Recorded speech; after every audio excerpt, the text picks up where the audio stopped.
Is it reading or no? Is it? Oh, this is why. Oh, dog. Not plugged in. The one cable, huh?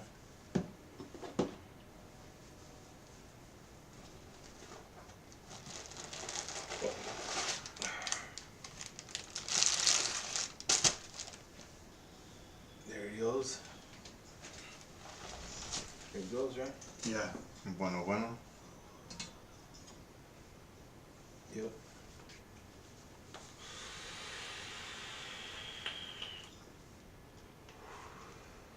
Shit, I gotta break out Pete real quick too. There you go. Go do it, brother. Check 1 2. Check 1 2. Where's that other noise coming from? No, the stream. There it is. Alright. Damn, I had myself. I had the audio going through that whole time. No, I didn't. I didn't have any audio. I just kicked it right now. Okay. Check 1 2 1 2. Check 1 2. Yo. Check 1 2. Yo. Check 1 2. Yo. 1 2. Mic check testing 1 2. Mic check testing 1 2. Mic check testing 1 2. Yo. Alright, we're good. So, yeah, they got us. They heard Bobby say he had to go pee. That was Che vaping. FYI. That was me fixing shit. That was the sound of me fixing shit. That's what that was. Can you guys hear us now? Yeah, you're good? Okay, cool. We had a slight error. But we got it. I got multitasking now with the chat. So I can see the chat. At all times now. So I can see clearly. watch yourself. All right, guys. As we were, as you saw us pantomiming to the screen earlier. Yeah. We got a special guest in studio. We're joined as he's stepping in right now. Yeah, let my brother get seated again. Yes, My man, pop this. Bobby Wasabi. Bobby, say what's up real quick. Pop this up. What's happening, everybody? How's it going out there? Yeah. It's Bobby Wasabi, just a little irie, and just trying to take in, what is the crow's nest right here, man. Yeah. It's kind of blowing my mind. Hold on, let me put my sunglasses on so I can see what I'm doing. Oh, there you go. Oh, there you go. There you go. Prescription sunglasses, everybody. There you go. Just like my prescription shoes. There it is, right there. There it You is. got them arch supports in, bro? Hey, man, can't have that terrible arch. That's terrible. That's terrible. Terrible. It's bright. It's bright Whoa, as shit in here, dude, bro. What the hell? Yeah. Man, Hella bright. I can finally see why you wear those shades all the time. Yeah. It's brighter than him, man. Well, All the besides time. looking cool. Yeah. I always look cool. I can't help that. Anyways, let me reset what I was talking about when I was just moving my mouth and you guys weren't hearing shit. Yeah. Bobby Wasabi is in the house. Bobby's been talking about making ponche. We've been going back and forth on chat. And then last week, was it last week when I hit you up on the live chat? Yeah, it was last week. Last week. So last week Bobby was on the chat and he was talking about ponche. He was live on the live stream chat. He was talking about that ponche. I was like, hey, don't be talking about it if you ain't gonna bring it through.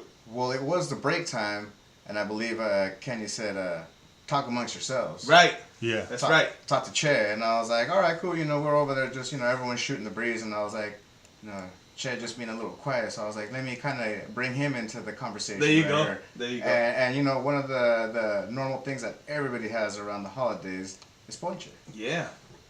And I had said, I believe I said that I hadn't had a chance to get any ponche this time around, right? But I was like, hey, it's still winter.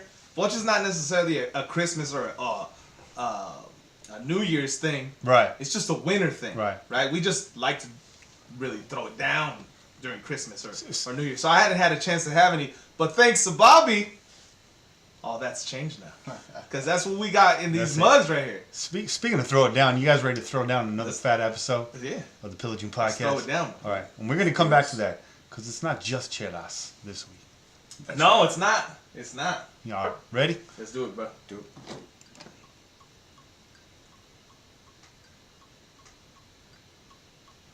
You're listening to the Pillaging Podcast, companion podcast to PillagingJustForFun.com. That's PJ4F.com, the #1 podcast in Raider Nation. Tune in every week wherever podcasts are found. Call in and leave a message to be played on air at 408-909-PJFF. This episode brought to you by DC4L Custom Tees. Check them out at DC4LCustomTees.com. It's time to pillage another podcast. I'm your host, Kenny Stapler. Bobby, Che, what's up? What's good, brother? What's happening, brothers? Yeah, we up in here. We're up in here. We all up in here. First off, just to say, just want to say thank you to everyone that's been donating. The donations are still rolling in. Yep. The season is over. Yep. And you guys are feeling a lot better, and I can tell. Yeah. I can tell. Everyone's a lot happier, man.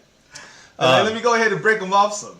Because of those donations, we were able to afford to bring in Bobby this week. Yeah, we flew him in. His appearance fee is high. Yeah. But I mean, I'm not gonna deny it or not, but I do have those purple rains. Oh yeah.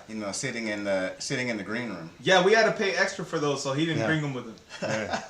Yeah. That was an extra. His agent said no, price ain't right. They come with their own handling fee. Yeah. And he won't be punting on camera either. No, yeah. That's right. Not this time. I mean, I really don't want to mess up these beautiful cameras you guys got going on.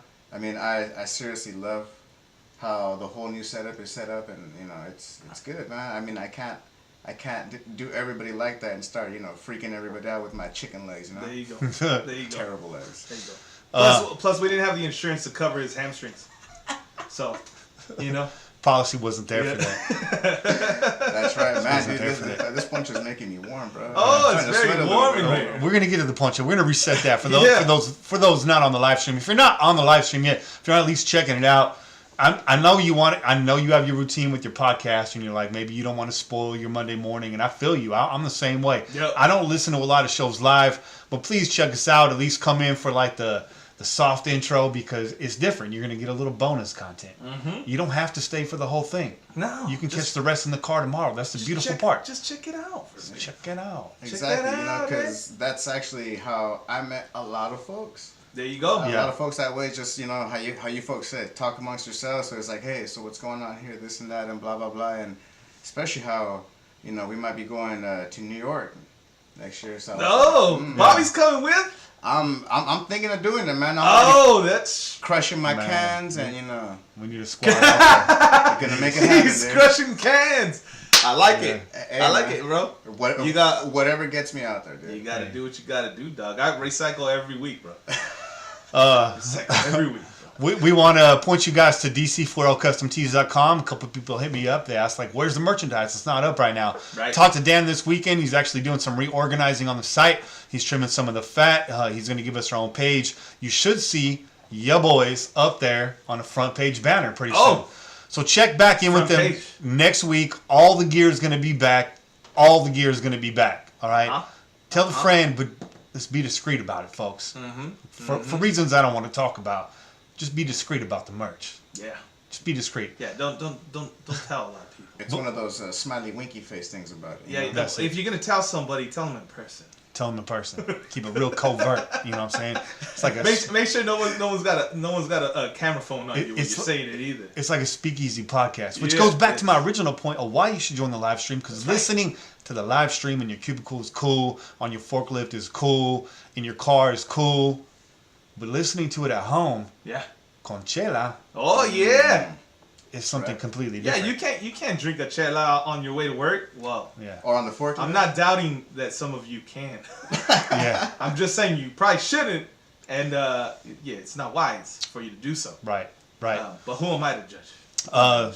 Speaking of the live stream, Sean Grogan wants to know if you demanded certain colored Skittles. What was in your rider when you got here, Bobby? Purple, of course. Purple Skittles. I mean, if I couldn't bring the pants for insurance reasons, I don't think he was talking about Skittles, Jay. Purple and green, actually. That was different. That's a good color combination, I gotta say. Just wanted to announce really quick too, friend of the show, Just Win Johnny out there on Twitter, Hyro Graphics on Instagram. Yeah. Check the dude out. He's got fresh graphics all day long. He's going to be launching a site tomorrow. It's a bit. I want to say it's a work in progress, but it's going to take some time for him to fully populate the shops. Check in tomorrow though. Check in tomorrow. He's going by One Nation Streetwear. Oh shit! I thought he was gonna say One Sorry, Nation Under sorry, Group. my bad. He's gonna kill me for saying that. It's One Nation Fanwear. One Nation Fanwear. That's the website you got to check out. It's all fan gear. It's all custom graphics. He does some really slick work. He's going to be doing some stuff for the show, for the network going forward. He's just a tremendous dude, tremendous Raider fan. Stays out there in New York holding down Raider Nation in the Big East. And we appreciate him, man. Hell yeah. So check him out, Just Win Johnny on Twitter. Look him up. He follows us. We follow him. Hyrographics on Instagram. All that. He's in the live chat right now, holding it down like a true one. Yep. But check him out. A lot of changes coming up. I'm not going to mention the promo code for DC40 because that's going to be changing too. Unfortunately, it pains me to say this. More changes to our network, not to the world, as it were. The world remains as great of a place today as it was this morning. Absolutely. Yeah. But Cody and Chris have moved on from the network. They're going to be setting out on their own. They have left the pirate ship, and they're out there on the high seas. But we still support you guys. Yeah. Should we see you when the tide rises and you need a little something, you're always welcome back on board this pirate ship. Y'all already know where to find us, though. We got dry towels. Yep.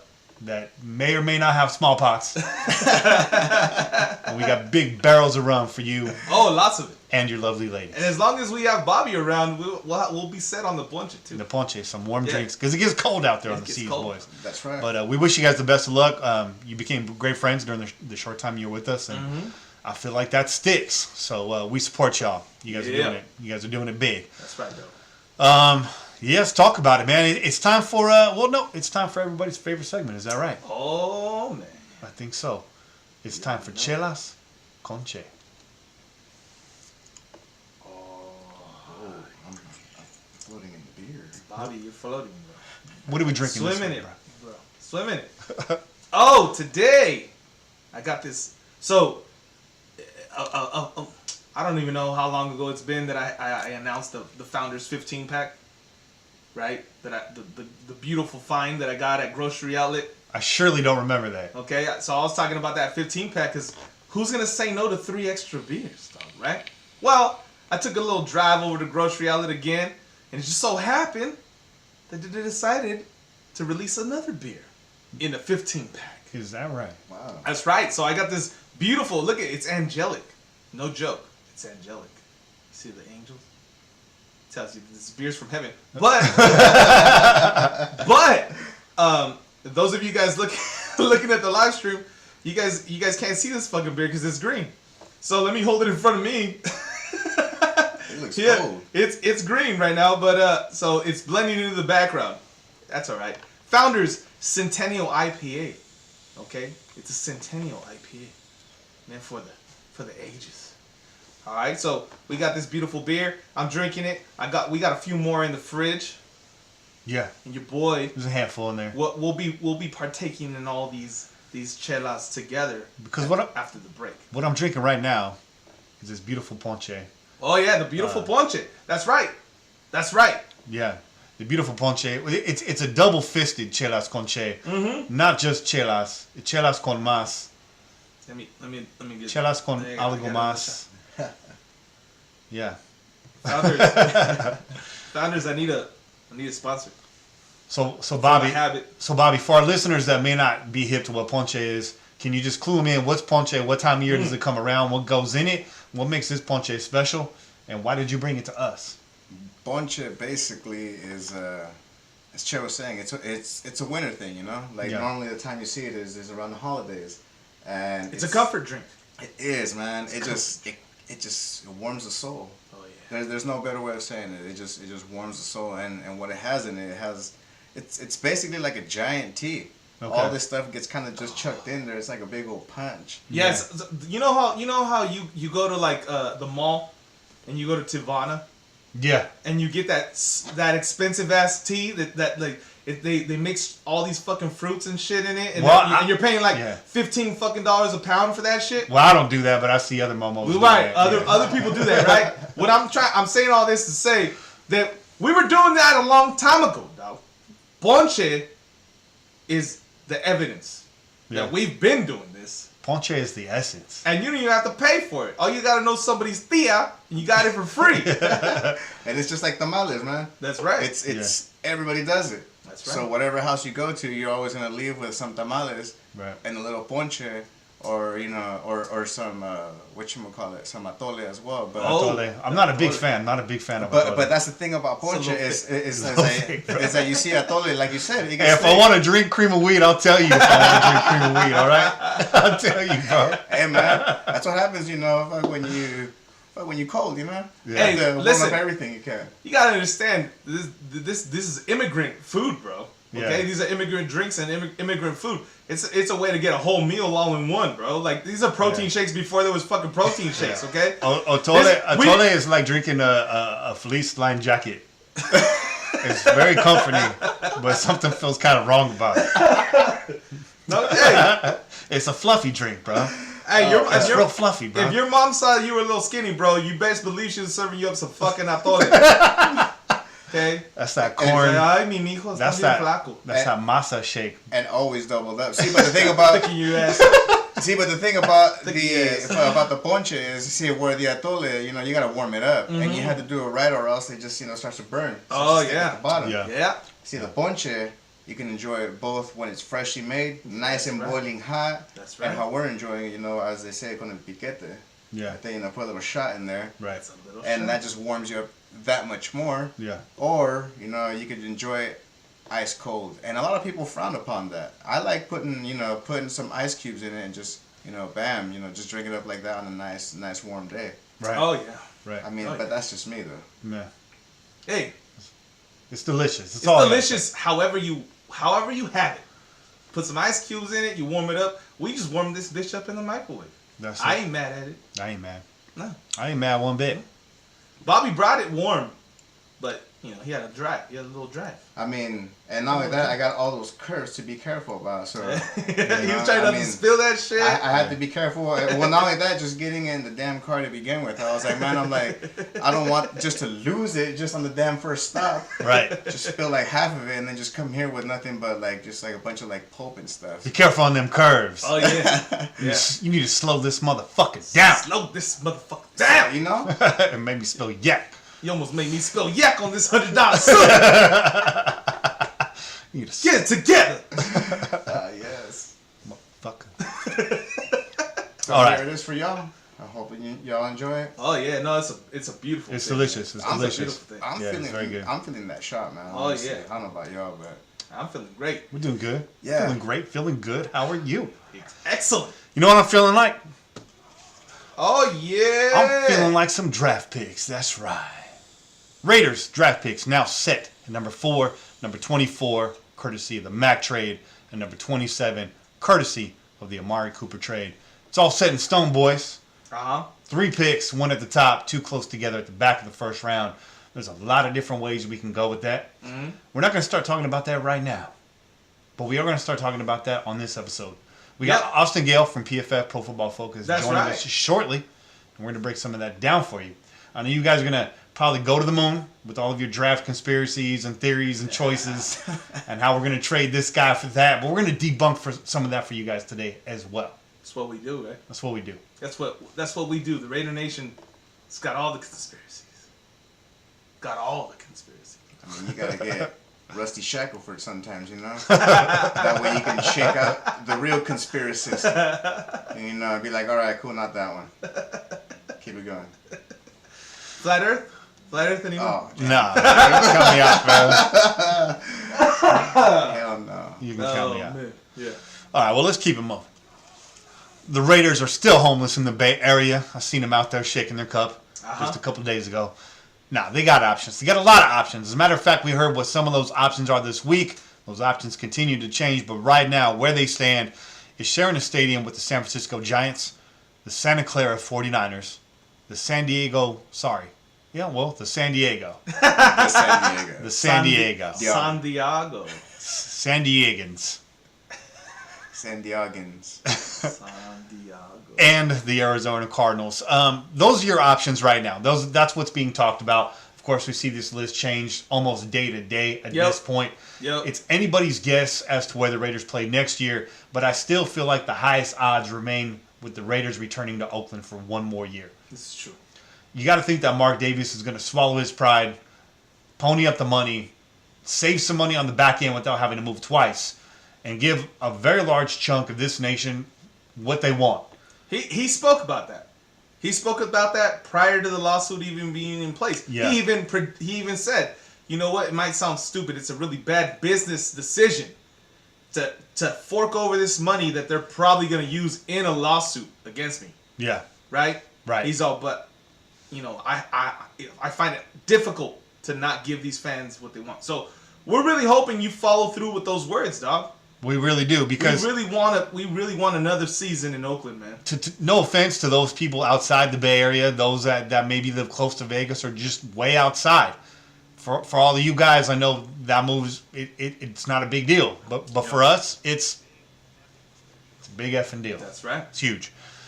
So, with that being said, we're homeless in the meantime. In the meantime. Hey, but at least we look good homeless. We do. We're freshly washed, you know. We got our hair, trimmed. Yeah. Our nails ain't fucking out of control. Yeah. There's no dirt underneath them. We scrub every day. Well. Right? We got plenty of meals. Yeah. That's right. You know what I'm saying? Yeah. We're good. We're We're We good. don't even have to ask anybody to give us some fucking pennies to buy a chela. We're cool, dog. We're doing good. And one other bit of news this week. The Raiders hired defensive line coach Brenton Buckner. He was hired by the Oakland Raiders. Brenton was responsible most recently for raising the Bucs' league-low sack total of 22 sacks to 38 sacks in 2018. So out with the old, in with the new, just a little higher in there. We also hired, I believe, 18 new assistants. We're not going to go through that list right now. Nah. That's what we're not going to do. Nah. This is quick hits, not big lists. Yeah. You know what I mean? That's too many lists right there. It's too many lists. There's a little play on that word, bro. That word kind of ran into something else, man. I was a little worried there. I was concerned for a second, but yeah, it's all right. We got out of there alive. We got out alive. But it's time to move forward. It's time to move into Silver and Black Fats. Brought to you by PFF_Raiders every single week at PFF_Raiders on Twitter. Make sure you check them out. oh yeah. So this week, we want to talk about Derek Carr. And that's what we want to talk about. I know everybody else is, they're doing different things. We're going through position groups right now. They're breaking down the draft already. I feel like it's too early to do that. I think by the time you get everything set in stone, it's going to shift again. And next month, those mocks are going to look way different. So we're going to wait on that for just a moment. Okay. And we're going to talk about what we have in-house and what we think we have for the future. What many of you believe hasn't been there all along. And that's number 4, Derek Carr. I kind of want to just hammer this point home. So we're going to use this segment to do so. Let's do it. I'm not against Derek Carr getting traded out of Oakland. Or I can't even say that anymore. Out of the Silver and Black. Out of Raider Nation. But not right now. If that's going to happen, he gets one more year guaranteed. And this is why. Looking at the data that was compiled. Everything under the sun. All the numbers you could imagine. Every throw that's been made. Every pass that was dropped. And every gigantic coat that ever graced Tom Brady's shoulders knows these facts. That coat knows a lot, bro. That's why it's so fucking thick. It knows a lot. It's got a lot of knowledge. So we've gone through Derek's stats. We went through that last week. Completion percentage at near 80. Passer rating when kept clean at 104. When pressured, dirty. He's a 58. We know that's a problem. That's a highlight of a problem. That's a highlight of what we've seen and where Derek Carr's failed up until now. We know it's not entirely his fault, but we're not going to let him off the hook. His percentage of deep targets, only 9%. So that's not great. No. It's not great. No. Passer rating, however, on deep targets, 91.7. Okay. So when he chucks them, it's a good reason why, right? My boy, he waits for opportunities to develop. Average time to attempt deep targets, overall is 2.41 seconds. Third fastest in the NFL out of 33 contenders. Again, another critique of Derek Carr. He gets rid of the ball too fast and needs to wait for the opening. Well, we just saw the stats right now. When our man holds the ball too long on too frequent occasion, he gets pressured. What's the QB rating when pressured? It's 58. Why? It's not your average pressure. He's got the entire team in his face. Mm-hmm. When he has the time, it seems as though he takes it. And when he does, the rating's at 91. Right. So let's chill out for a second and praise Derek's quick decision making and ability to keep the ball alive despite all adversity. Right. Against all odds. Right. Yeah. Do I agree he can do more? Yes. Has he missed throws? Yeah. I'm not saying he's perfect. I'm not crowning Derek Carr the golden child. I'm just saying that every arrow that you throw in this guy's back isn't 100%. It's not. That's true, man. So, I mean, average depth of target, 6.2 yards. You want that to be deeper. But is it workable in this offense as we see it? What do you guys think? I mean, no. I'm gonna go ahead and say no. First of all, the man was learning a new offense this season, and yeah, you got an off season to learn offense or whatever.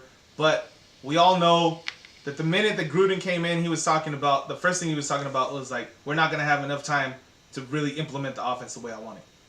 Right? He was talking about all the breaks that they have, all the new, bylaws and regulations that the NFL has. The players, the union has fought for. Right. Now they can't be, you can't come in contact with them. There's no, all the different stuff that they had going on. So we know that Gruden's offense, he's got that playbook's got to be fucking this wide, right? Yeah. I'll show it to you guys in the next. Like a phone book. A phone book. At least a phone book or like two, like maybe a metro, three. like a metro phone book. There you go. Yeah. There you go. It's got to be deep, right? It's got to be. There's a lot with 2 C's. thick. There's probably like 4 pages per play, right? That's all I'm saying. So it was going to take a little bit of time for him to really adjust to that offense. The other thing that we were dealing with, and I think Gruden touched on it during the season, and later on during the season he actually mentioned it, was that he was trying to perfect everything. Mm-hmm. He was too busy trying to give Gruden exactly what he wanted. Right. And he said, he's too focused on giving me exactly what I want, and he's forgetting about what he is, and that's a football player. Sometimes you got to just use your instinct, right? And we started to see that towards the end, right? Towards the end of the season, we started seeing Derek Carr develop into what we were used to in 2016, right? He's making plays. He's not just standing in the pocket. He's breaking out. Maybe he runs one here and there, uses his legs. He forgot about those for a while. Yeah. Right? Yeah. But I say all that to say this. We're going to really find out this next season. Mm-hmm. This is the season, and when we talked about it earlier in the season, I can't remember how early in the season, but we were discussing how long of a rope do you get? Right. Do you give Derek Carr? Right. And I said, you got to give the man at least 2 seasons. 2 years in an offense. You got to give him at least 2 seasons. If he doesn't show improvement, vast improvement from this season to next season, then all the arguments and all the complaints and everybody's bitching and this guy is, we should trade him. Let's trade him for this pick and that pick, and let's pick up fucking nobody from so and so's team. Yeah. And we'll just run with him for a while. Right. Like that's the biggest nonsense I've ever heard. But the bottom line is that you got to give the guy 2 seasons. If you see improvement, then you know that it's trending upward and you stick with him. Right. You don't give up on the man when you start to see improvement. Look at the Chargers. Let me use the Chargers. Okay, the Chargers weren't sure about Drew Brees. And then they drafted your boy Rivers. Yeah. Right? Yeah. And then all of a sudden Brees started playing his ass off. Right? True. And then they were caught in a fucking predicament. Yeah. And guess who went on to win a Super Bowl? Drew Brees. Yeah. Guess who's going to show up in another Super Bowl? Drew Brees. Possibly. Yeah. Possibly. Yeah. Yeah. And Rivers is where? At home right now. He's home right now. He's going to have his 17th child. Yeah. I think it's 20th. 20th. So, and everybody knows the stats that Rivers has put up and all that good shit, right? But sometimes you got to stick with the guy that you got. By the way, Philip, come get your kids out of my goddamn backyard. They're running amok. Keep kicking the ball over They're the running amok. Bruh.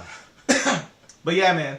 That's we've talked about it. We've talked about it. We've talked about it, and we're beating it in to your heads right now. Mm-hmm. I'm not trying to say, me and Kenny ain't sitting up here trying to act like we know everything. No. No, not at all. As a matter of fact, we know fucking I know nothing right now. We know I have no idea what's fucking going nothing. Bottom line is that you guys might be right. There's a very good possibility that you might be right. There's also a very good possibility that you're fucking dead wrong. Yeah. And the fact that you guys are out there on the fucking Twitter, in the Twitter universe, talking about like Twitter GMs, like tweeting shit like it's an absolute, like Scream berets. Oh, this guy's horrible. He'll never be blah blah blah, and this and that. And it's like there was nothing up until the last season and this season that made you think that. We saw everything trending upward with Derek Carr. Everything was trending upward. 2016 broke his ankle. 2017 broke his back. 2018, I'm a little worried about breaking something again. Yeah. Right? And I got a lot of shit to download in my brain. Yeah. Until about halfway through the season. Yeah. And you know, John did a lot of work for him this year. John and Greg kind of reinstilling some of the footwork and the fundamentals he had taught him prior to him being here. Mm-hmm. And we saw that in the second half of the season, him being able to step up in the pocket and actually make some plays for himself when the opportunity was there. The 6.2 yards per attempt, I mean, that's just a product of what he had time for this year. Right. And the fact that he was still able to be productive and get the ball out says something about his mentality, his ability to get after it, his ability to bounce back and fight through and get something out of nothing. And the loss of targets, bro. The loss of targets. Let's be honest. What we thought we were gonna have wasn't there, and then what we thought was replacing it wasn't there. Yeah. Right? Yeah. All that shit just started going to the wayside. Yeah. Before you knew it, you had a bunch of guys that you thought were going to be on the bench playing. Right.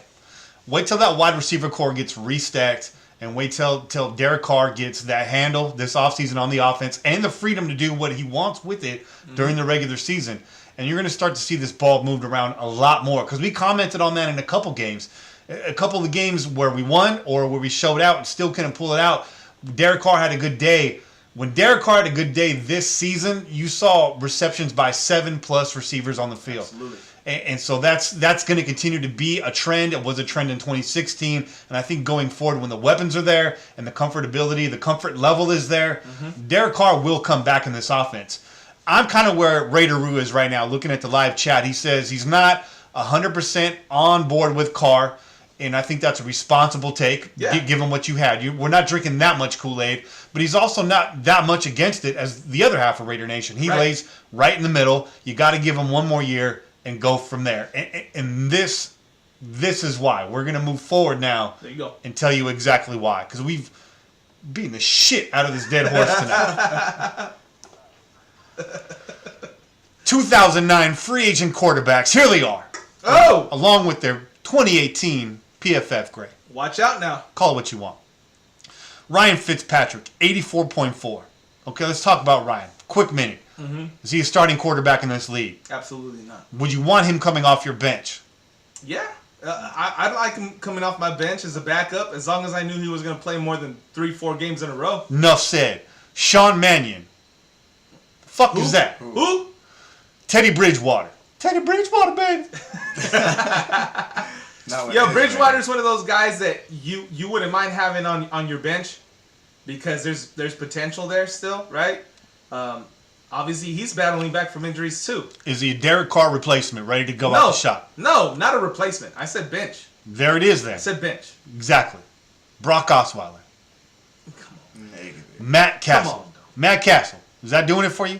48.6 grade, Matt Castle. I didn't even know that motherfucker was still in the league. That's what I'm saying. Josh Johnson clock in with a 47.6 overall. Josh Johnson got fucking sent away just fucking a few weeks ago. He was here for like a day, I think. Yeah. Right? Yep. Derek Anderson. Doing it for you?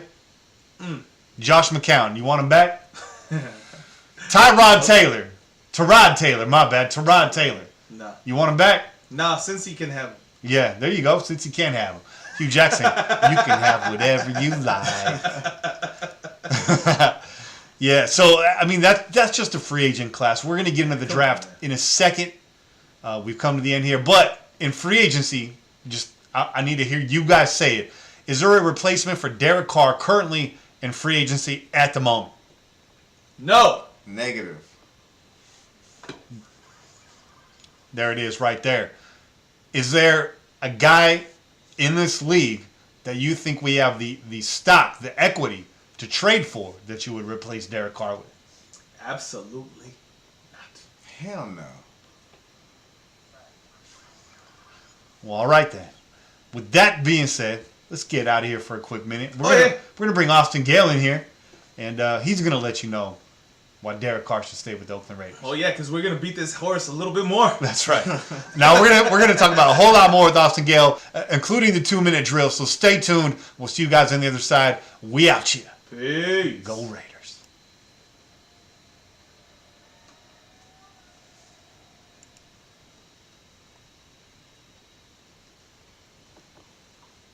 Oh yeah. See what this chat's talking about over here. You know what we're about to do right now, people? We're gonna go get these fucking chelas, cause my boys are thirsty over here. Yeah, my cup is empty, man. Yeah, my beer and my cup are empty. That's it. You know, but we're gonna go get these fucking beers, and then we'll be back. I'm gonna hold it down here. I'm gonna get Austin queued up.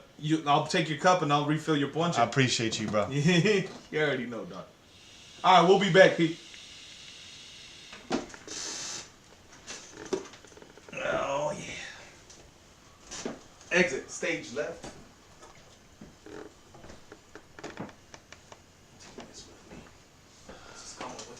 Why are we talking about replacing Carr? Because guaranteed, for the next 2 months, you're going to see too much clickbait about this. We want to just put this to rest right now. But what else do we got to talk about? Shit. We're going to talk about the draft. Don't worry about that. We're going to get into that on the Pillaging Podcast. We're going to get into that. There's plenty of time for that.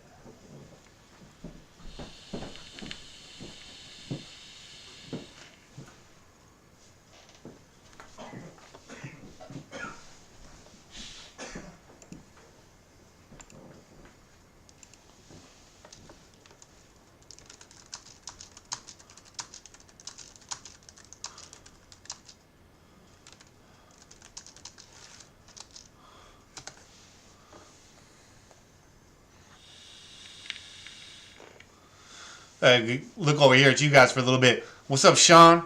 What's up, Sean? What's up, Nick? Sandas 3, Watts Raider, what's cracking?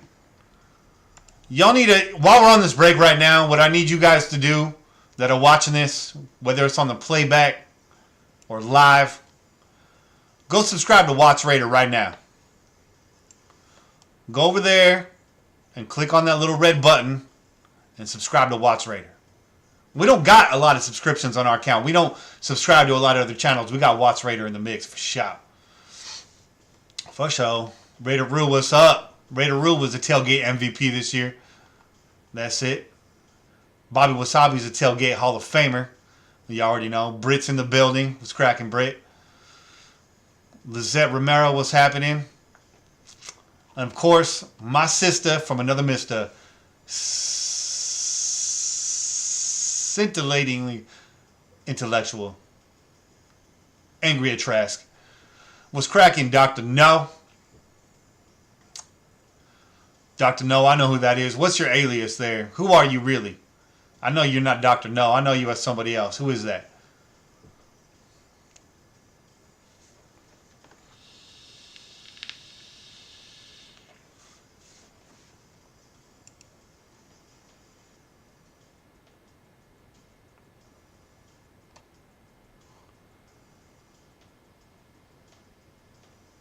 That's the only way to be, Watts Raider, man. We gotta support each other. People talk about competition all the time. I see this conversation.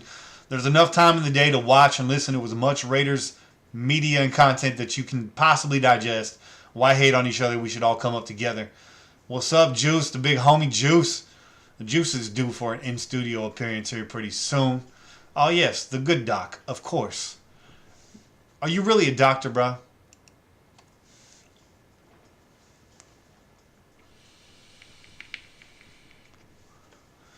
Dr. Green Thumb, Sean says, facts. Ah, what's up, Pete? Yeah. We're actually lacking for some calls right now.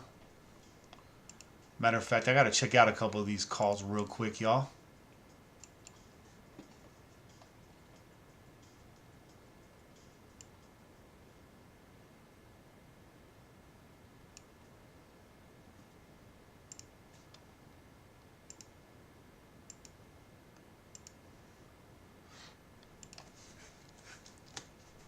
Boys are downstairs. They'll be back here in just a second.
Sorry, guys. I'm skipping ahead because I'm looking for questions, caller questions, maybe for Austin.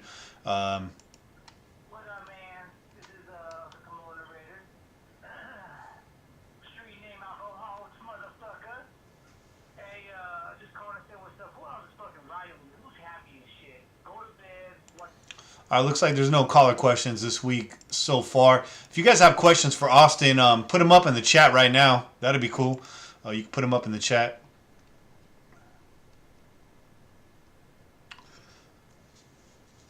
Yeah. Put them up in the chat. And we'll get them to Austin. If you guys got them right now, we'll just take them from the text. We'll get to your calls after the guest segment. We'll listen to those live on air and react to those for you guys. So I just wanted to save that. I wanted it to be a surprise to me, too. These boys downstairs heating up some ponche in the microwave. That's how we do it.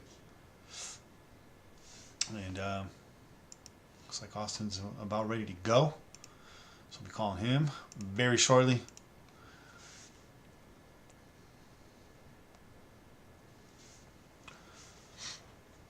Josh Allen's a bust. I don't know, man. The Bills got a lot of problems. I think it's a little too early to call him a bust. He's not looking good, but it might be too early. I don't think he's going to be a game breaker, but I don't know if he's a bust. Yeah, Juice. Maybe next Sunday. I'm going to be coming in from San Francisco, so let's play it by ear next Sunday. Depends on how much of a jam I am to get everything here set up. But hit me up next Sunday. Remind me. Just text me real quick. And I'll let you know if it's a green light or not. Should be good. Should be good to go.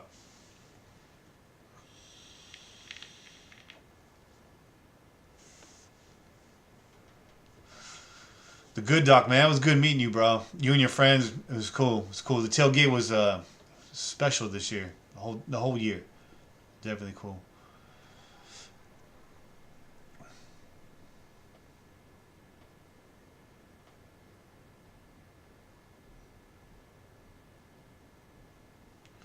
Yeah, Pete. We're actually that is a question that I have already. So good question. That's already on the list.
Yeah, you did get to see Townsend's only good play of the year. Juice, I'll tie it pretty quick, man. I think I'm around 65, 70 right now, words per minute. A little bit off my game for obvious reasons. A lot of those types you hear are the backspace. Romero, I think it's going to have some new players, at least in the form of depth. Would I like to see Brandon Parker starting a right tackle? It depends on how he progresses in the offseason. And possibly see a new tackle on this roster. It would shock me, but you might see KO get moved to save some cap space. That's definitely not needed, but depending on what they're trying to do in free agency, possibly. But outside of that long shot, I'd say maybe a new tackle, but you're definitely going to see a lot of depth next year. I don't think so, dude. Oh, yeah, you know what? Yeah, I don't see any papers. Unless that shot's just sitting on the top.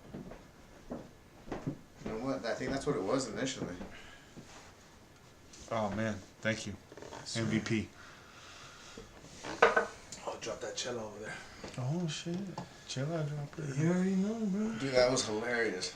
How that shit just fucking blended in with the beer. With the green screen, I was like, why is it? I was like, oh, wait, that's right. It's green. That green screen, dog. Green screen and green. Yeah, it does. So if you ever come back to the studio, don't wear a green shirt, bro. Yeah, right? Not that you should ever wear a green shirt in the first place, but... Well, yeah, that's why I was like, whoa. I'm like, should I wear my Pillaging shirt or should I just wear my Bobby shirt? I was like, oh, you know As long as it's black and gray, you're good. Shout out to the old school. That's right. Let's see. What did we miss, Kenny? What did we miss, guys? We're talking a little draft in here. All right. We're talking a little draft. Juice, what's good, brother? Yeah. Orale. Talking to Juice about possibly coming through next weekend. Yeah, that's what's up. I'm gonna be coming from San Francisco next weekend, so it's gonna be a short window. So we'll see. We'll see is what I said. Let me get Austin on the phone right now. Let's do it. Crack this right now.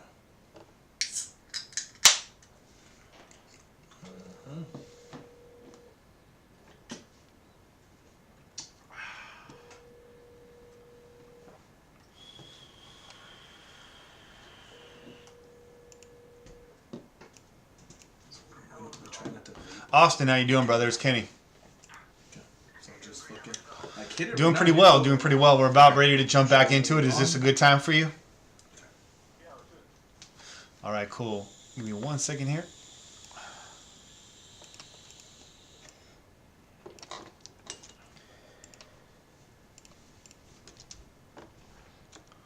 All right.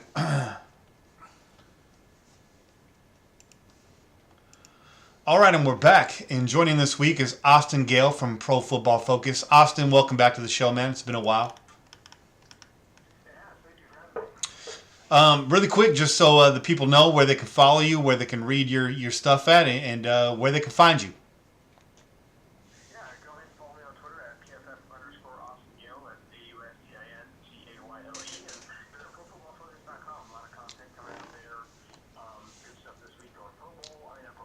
Playoffs and free agency draft. I mean, running through football season doesn't really end for us, and I'm sure it doesn't end for you guys either. Wonderful. So, again, welcome back to the show. Let's get right into it.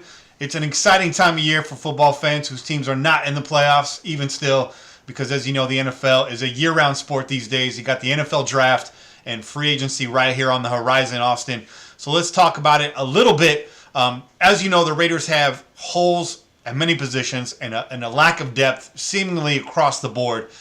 Tackling free agency first, what position groups on this roster do you feel are best served by free agency? I mean, you have a way passer. Green Jarrett, he does material for the Atlanta Falcons, having his contract come up.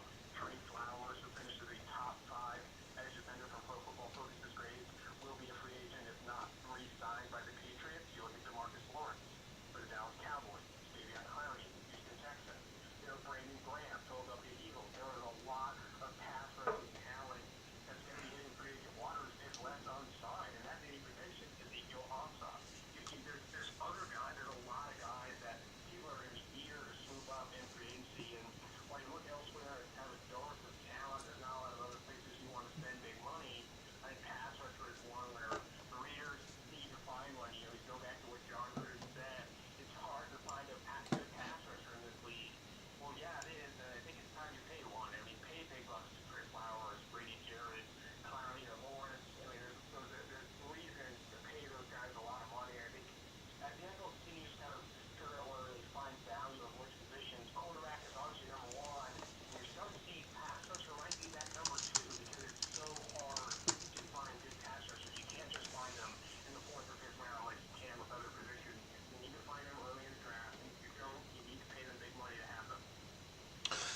All right. Okay. Well, that about says it. Is there anybody on the top of that list for you that's doing it for you in free agency as a pass rusher? Who would you grab? Trey Flowers is number one for me. I mean, he is an all-around, complete pass rusher. He's almost better against the run than he is, rushing the passer. But I mean, having that edge defending, having a talent like that, edge defender really allows the defense to do so much more than what they were able to do in 2018. You combine him and spend even bigger money, maybe with Grady Jarrett on the interior. Yes, rookies there with P.J. Hall and Maurice First, bringing a veteran talent like Grady Jarrett to pair with him, and then insert him into that interior rotation. That would take the Raiders pass rush from 32nd in the league far up the board because it would just bring so much talent, allow Gunther to do so much more. I think those are two big names that the Raiders can really fill in free agency. All right.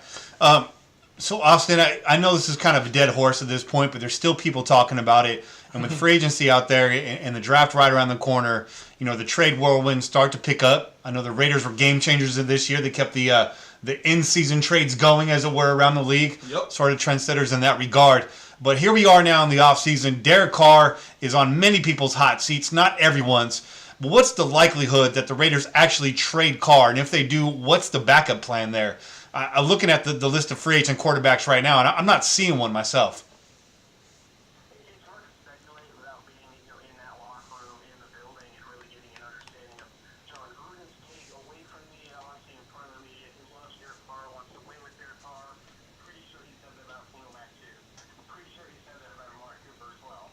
You can't really take what he says to the media to heart and say that, really hold that true when you're thinking about where Derek Carr is going to play next year. I think if John Gruden gets a call from a Giants, a Dolphins, or Jaguars that is, offering maybe a first and a second round pick or something that John Gruden likes, I think he'll pull the trigger on Carr. Do you have a backup plan? I don't think so. Obviously, you're going to put down a quarterback in the draft. You have 3 first-round picks. You're going to be able to get one of the best, if not the best, in this class. Whether or not that's your guy's future, you can swing the bat on one, and then you obviously have 2 first-round picks in next year's 2020 draft, where if you didn't get the quarterback you like, or maybe you put in a stopgap quarterback to start in 2019 to move on to 2020, maybe snag Justin Herbert. That makes sense too. I think we'll see what he wants to do, but people are ruling it out. I'm not saying it's likely, but you cannot rule it out. I think if a team does call Gruden with the right offer, he'll pull the trigger and do what he can to get his guy under center rather than Reggie McKenzie's guys, because he knows, what his opinion of Reggie McKenzie's guys at this point. If he can get his own guy in there, I think he will. Okay. All right. Wow. So you got Dwayne Haskins coming out. You got Kyler Murray coming out. So keep it in line with quarterback trades and that trend, that theme. Raiders are sitting at number 4 right now. Is there another team in the top 10 desperate enough to trade up and maybe change the landscape at the top of this draft? I'm looking at the New York Giants and possibly even the Jacksonville Jaguars. Are they potential trade partners for the Raiders on draft day? Yes, if the Raiders stick with Derek Carr, if the Raiders go through the combine and free agency and do not trade away that piece, I think then you have to look at the Giants and the Jags looking to trade up for Kyler Murray, Dwayne Haskins, or other quarterbacks that maybe fly up the board. As we all know, it's a quarterback-driven league, and even the worst quarterback classes, you see multiple quarterbacks go in the top 10 because it's a premium position.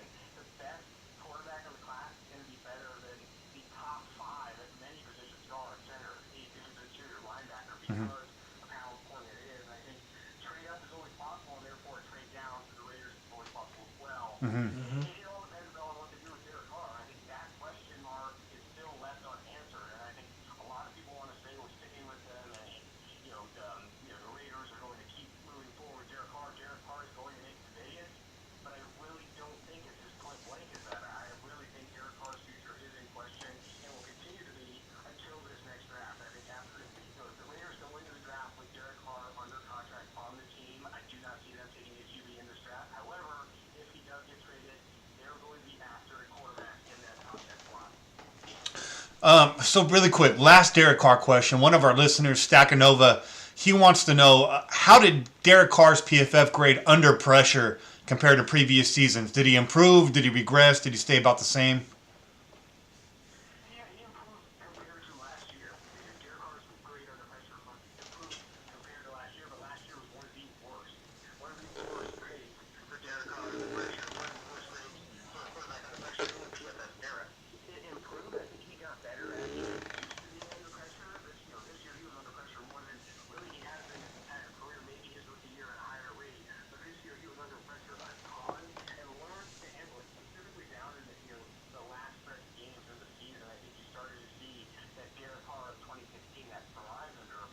Right. His career in 2015, he was one of the best quarterbacks at throwing the ball under pressure. This last year wasn't great, but a lot better than the year before. And I think if he can continue to trend upward, continue to trend in that 2016 direction, a good Derek Carr under pressure is a starting quarterback in this league and a good one at that.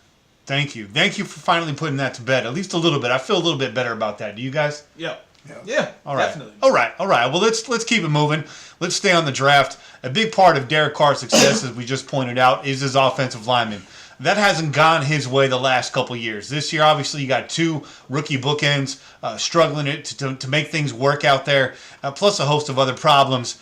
Do you see the Raiders possibly going offensive line with one of these first 3 picks? And what offensive lineman do you have coming out in the first round this year? That's a great question. I think it's going to be how, not necessarily stubborn has a negative connotation, but how much John Gruden's willing to stick with his top 2 guys. I mean, if he really believes in Colt Miller and thinks he can turn it around, I don't think, given John Gruden's strategy in previous drafts, he's going to attack tackle. I think he's a guy that's against drafting at the same position in the first round in multiple years. You saw him steer away from throwing James for that reason. We drafted a safety a year ago. We drafted Carlos. We drafted Odell Fong. Well, we can't do that. So I don't see him going tackle in the first round, honestly. I think he's going to like his guys. Those are your guys he's going to stick with. I think he wants both of Brandon Parker and Colt Miller to start next year if healthy, and therefore target something else. If he was going to, someone else did it. Jonah Williams, the guy out of Alabama, is a guy that I love a caller at TSS is rated very well. In addition to him, Blake Little out of Ole Miss, he's another one that's exciting coming out. I think both of those guys will get their names called early in the draft. However, I don't think John Gruden and the Raiders will be the ones calling. How do you see those 3 picks shaking out? You don't have to give me names or anything like that, but as far as position breakdown, where do you see the Raiders focusing on in the first round this year? If Derek Carr is staying under center in 2019, I think that 4th overall pick has to look at defensive line pass rusher. Josh Allen out of Kentucky, Quinn Williams out of Alabama, Victor Pine Farrell out of Clemson. Those guys are the names that are going to pop up over and over again in that top 5 spot. If Derek Carr is still the quarterback of the Silver and Black this year. When you get down to the 20s, that's where it starts to make more sense. Maybe look at the secondary, linebacker, and DeAndre Thompson's the guy that comes to mind, Greedy Williams, DeAndre Baker out of Georgia, Devin White, if he does declare, Devin Bush out of Michigan. Those are some names you're going to hear. I think defense the whole way through.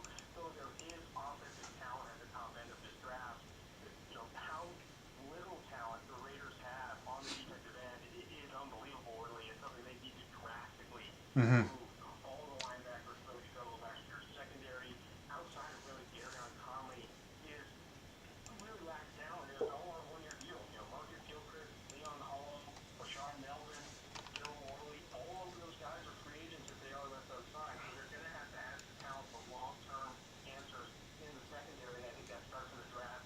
You can easily see them go after DeAndre Thompson, Greedy Williams, DeAndre Baker. Okay. Man, it's a lot of information, guys. I'm over here downloading it as it happens. Awesome. We've missed you a lot. I know that there's a lot of draft stuff to still unpack. We have to get into the later rounds and all that. We're not going to do that tonight, but we do have a new segment on this show, and we'd love it if you took a minute to participate in something we call the 2-minute drill. All right, so I'm going to throw 20 questions at you. Each one of them has a definitive correct answer. We're going to keep score over here. And you don't have 2 minutes to do it. You have as long as you need. Well, we call it the 2 minutes. There is very intense, dramatic, tense music that you cannot hear. Well, we can. So you're probably better off there. But It really picks things up for us. Yeah. But we're going to run through it right now. If you're ready, let's give it a shot. Also, I want to preface this by saying, I know you're not from Cincinnati, but you live in Ohio now. So I'm going to give you some Ohio trivia mixed in there as well, because you should know where you stay at, Austin. Oh. Wow, sounds great. All right, here we go. Let's get started, guys. 2-minute drill. With Austin Gayle from Pool Football Focus. Where did the Raiders play their very first... Where did the Raiders play their very first season? Wow. Their very first season in 1960, the city, Oakland, California. Unfortunately, that's wrong. That's wrong, Austin Gayle. The correct answer is Kezar Stadium in San Francisco. Number 2. Was Howie Long drafted as a Raider? I'm going to say no. Wrong again, Austin. The answer is yes. In 1981, Howie Long was drafted by the Silver and Black. Next question. Are you ready? Yes. In what round did the Raiders draft Steve Wisniewski? Second round. Correct. That's right. He was the 29th pick in the second round. This Ohio rock star Oh. wants to make love to you like a four-legged creature. What's his name? I have no idea. The answer is Trent Reznor. He wants to F you like an animal. Trent Reznor from Ohio, ladies and gentlemen. This Ohio-based disc jockey invented the term rock and roll. I have no idea. Alan Freed invented the term rock and roll. Back in the 1950s, on air, live, as it were. All right. Another Cleveland question coming at you hot. This Cleveland theater is the second largest performing arts center in the world. The world, Craig. I'm drawing blanks. It's the Playhouse Square.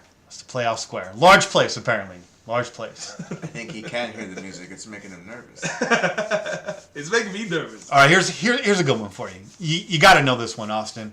Do you watch the Olympics? Yes. You'll know this. You got to know this.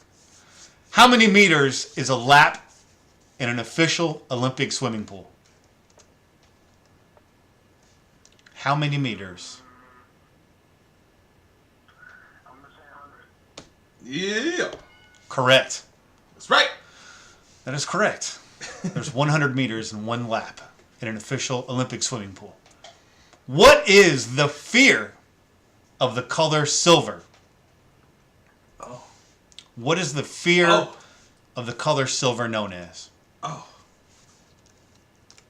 Not sure. Chromophobia. These are tough questions, guys. Yeah, they are. All right. That was very difficult. All right. This is pre-merger question. I'm going deep with your football knowledge right now. Who is the first player to rush for 1,000 yards in a season? Pre-merger.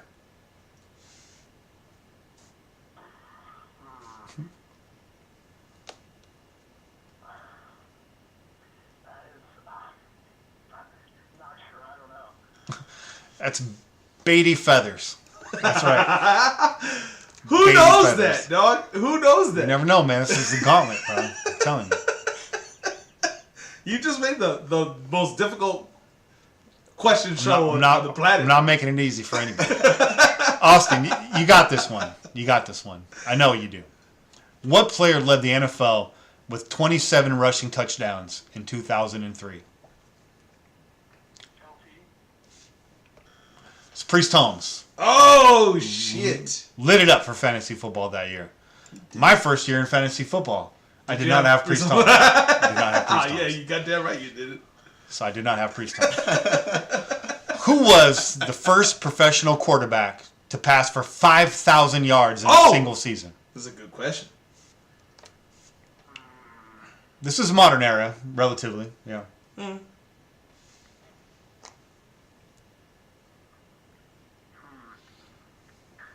go with your one guess. It was wrong. That's actually wrong. Correct answer is Warren Moon. Warren Moon. In what year was the Raiders organization formed? 1960.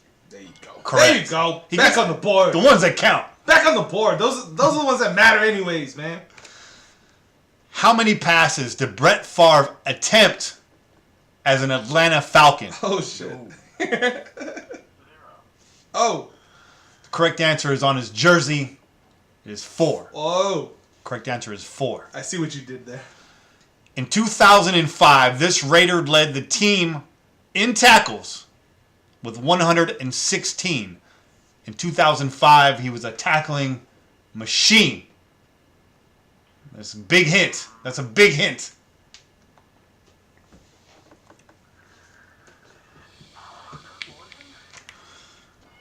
Yeah. Absolutely correct. My alma mater, San Diego State. Digging deep.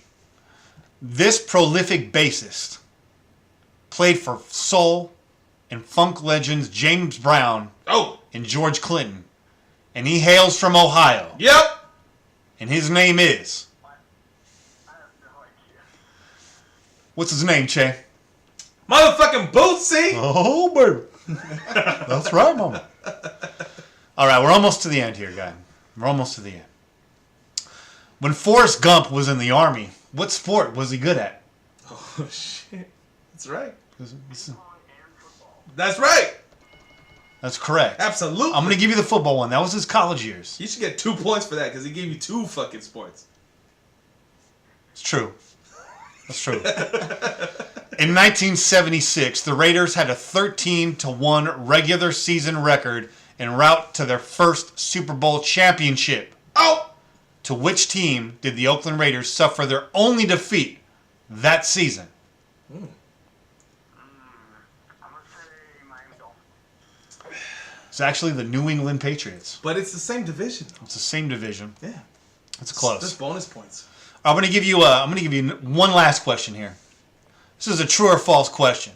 True or false? Did John Matuzak actually fight Muhammad Ali? That is wrong. John Matuzak actually fought Muhammad Ali in an exhibition boxing match at Mile High Stadium in 1979. Is that what Rocky 3 was about? That might have been a callback. Right? That might have been a callback. That's what I'm thinking, right? That's good knowledge, Che. He fought fucking Thunder Lips, dog. That's it. That's it. Thunder Lips. Austin, man, I hope your experience wasn't too stressful here at the Pillaging Podcast. We hope you'd like to come back and maybe take another shot at this sometime in the future. Yeah, absolutely. I feel bad. I did get a lot of those right. Don't feel bad, man. We don't get a lot of those right. To be fair, those are very difficult, but maybe I'll take it a little bit easier on you next time. What do you guys think? Well, first of all, what we really want to know is what music genre do you consider yourself an expert in? Probably none. Oh, shit. I feel like I don't know music that well. All right, then let's take it to film. Movies. Film genre? Yeah. I think comedy. Okay. All right. Comedy. That's where we got to go next. That's where we got to go. All right. We're going to make it up to you, man. Try to We're get going to into make it up to you. Yeah. Austin, man, it was great joining us, for you to join us. I know it's late out where you are, so we're going to let you... 100. So that's it for the first half of the show. We're going to take a quick break, guys. We're going to come back on the other side with your phone calls and Kane's Corner. That's right. That's the plan. Our brother's coming back. That's it. So in the meantime, we out here. Peace. Go Raiders.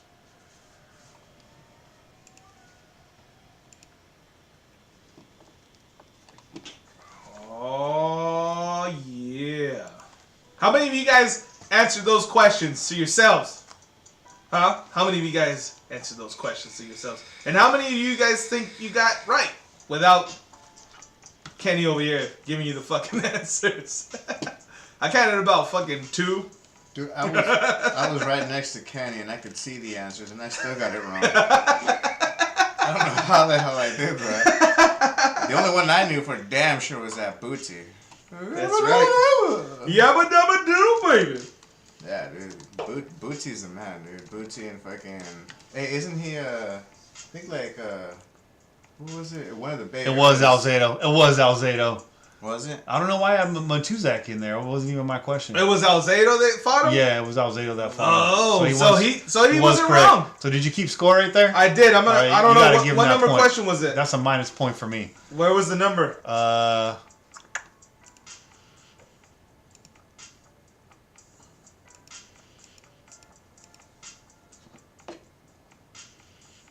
Oh, I think that was the last question. Was the last question that you asked him? That was just, it was I don't know what question that was. Just turn one of the wrong ones right. Okay. Yeah. Let's do that. Oh man.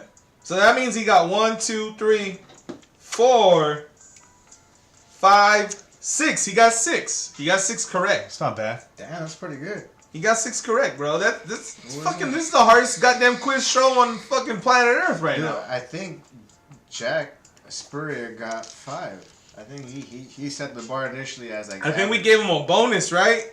Remember we gave him a bonus question after the fact? Yeah. So he finished with what? 6, 2? I think we gave him a 6 after the fact. We gave him a bonus question to boost his score. We'll leave it tied right now at 6 each. It's tied. It's 6-6. The highest score on this show, on Kenny's most difficult quiz show of all time. Why is it? It wouldn't be fun if it was easy. I agree with you. Yeah. But I thought you were gonna be like, in 1970 something, the best defense was known for this. How would you rank the political current climate at the time? For a second, I thought you were gonna go like that, man. What was the average rate of humidity during the Raiders' 1967 championship season? Oh shit! Dude, straight out, How man. much precipitation? Oh man, It's like Monty Python Bridge up in this. That's crazy. Some good fucking crazy questions though. I haven't even inputted my fucking questions in there, dog. Just saying. Bootsy Collins is not Drew Downs' dad. Dude, Bootsy Collins is somebody's dad. Well, that's a fact. That's a fucking fact. Nah. He might not know it though. No, there's somebody from the Bay Area, one of the Bay Area rappers. And, Really? And Bootsy's his dad. I'm pretty damn sure. I know. I remember they did that track Baby Bo. Baby Bubba, Baby Bubba. Baby Bubba. Baby Bubba. He jumped on a fucking whole bunch of people's tracks, dog. Oh, baby. I'm about to Google this real quick, man. What's up? What's up, Dapper Dan? What's up, Stoned Raider? What's cracking, folks? Man, this fucking guayaba is fucking delicious. If you guys don't know what a fucking guayaba is, you better fucking learn something. You guys good? You guys need to use the bathroom? Now's the time to do it? Yeah? You already know who said yes.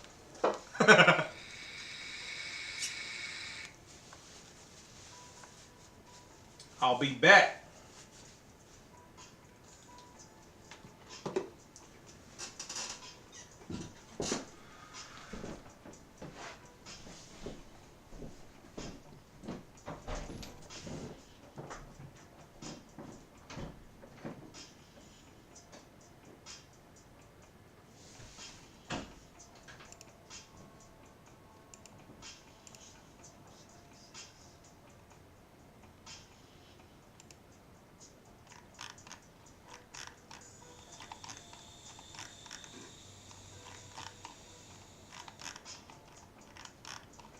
Dude, this is a clean beat, man.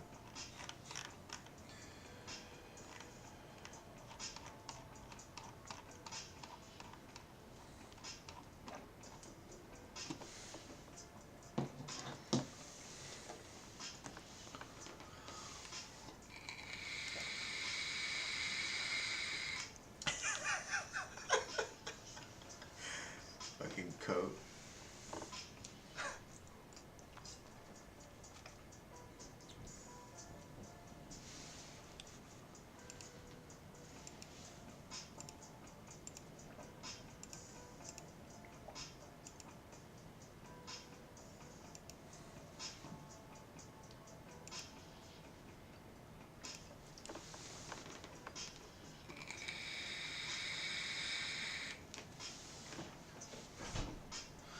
I apologize for the low audio, guys, on the guest segment. It's something I did not foresee.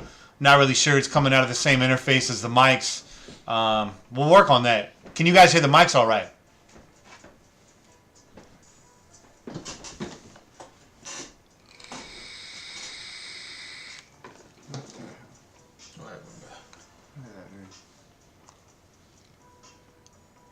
Sean Grogan wants me on here to back you guys up, man.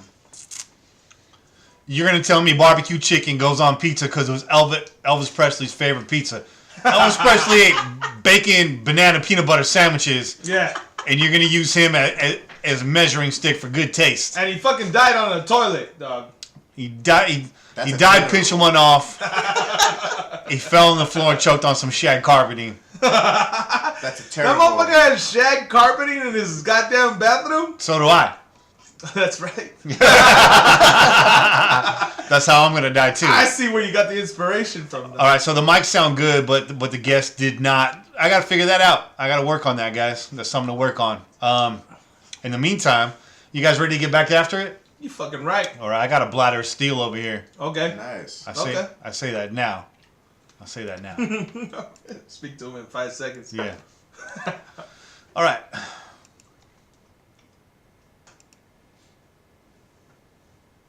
And we're back. Back from the break. We're going to listen to your guys' calls right now. We're going to go right into that. This one coming from the 435. I believe this is Raider Roo. All right. Kenny, Jay, hey, Raider Roo. I want to say, well, next weekend's AFC championship game is shit. Yeah, fuck all those guys. Enjoy watching the Chiefs and the Patriots, guys. I'll be partying in San Francisco. There you go. That's the way to spend it.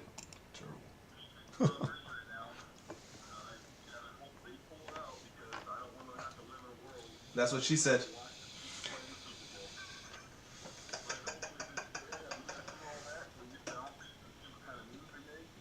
Look.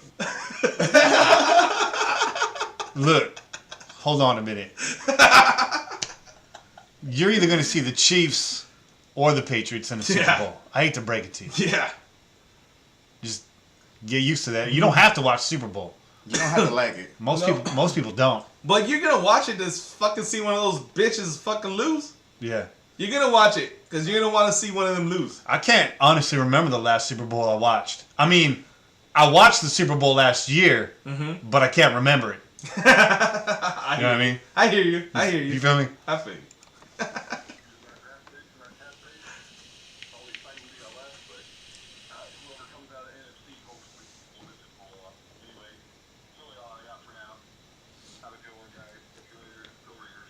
Yeah, Raider Roo. That's a good micro conversation to have right now. Raider Roo, by the way, tailgate MVP this year. He was a tailgate MVP.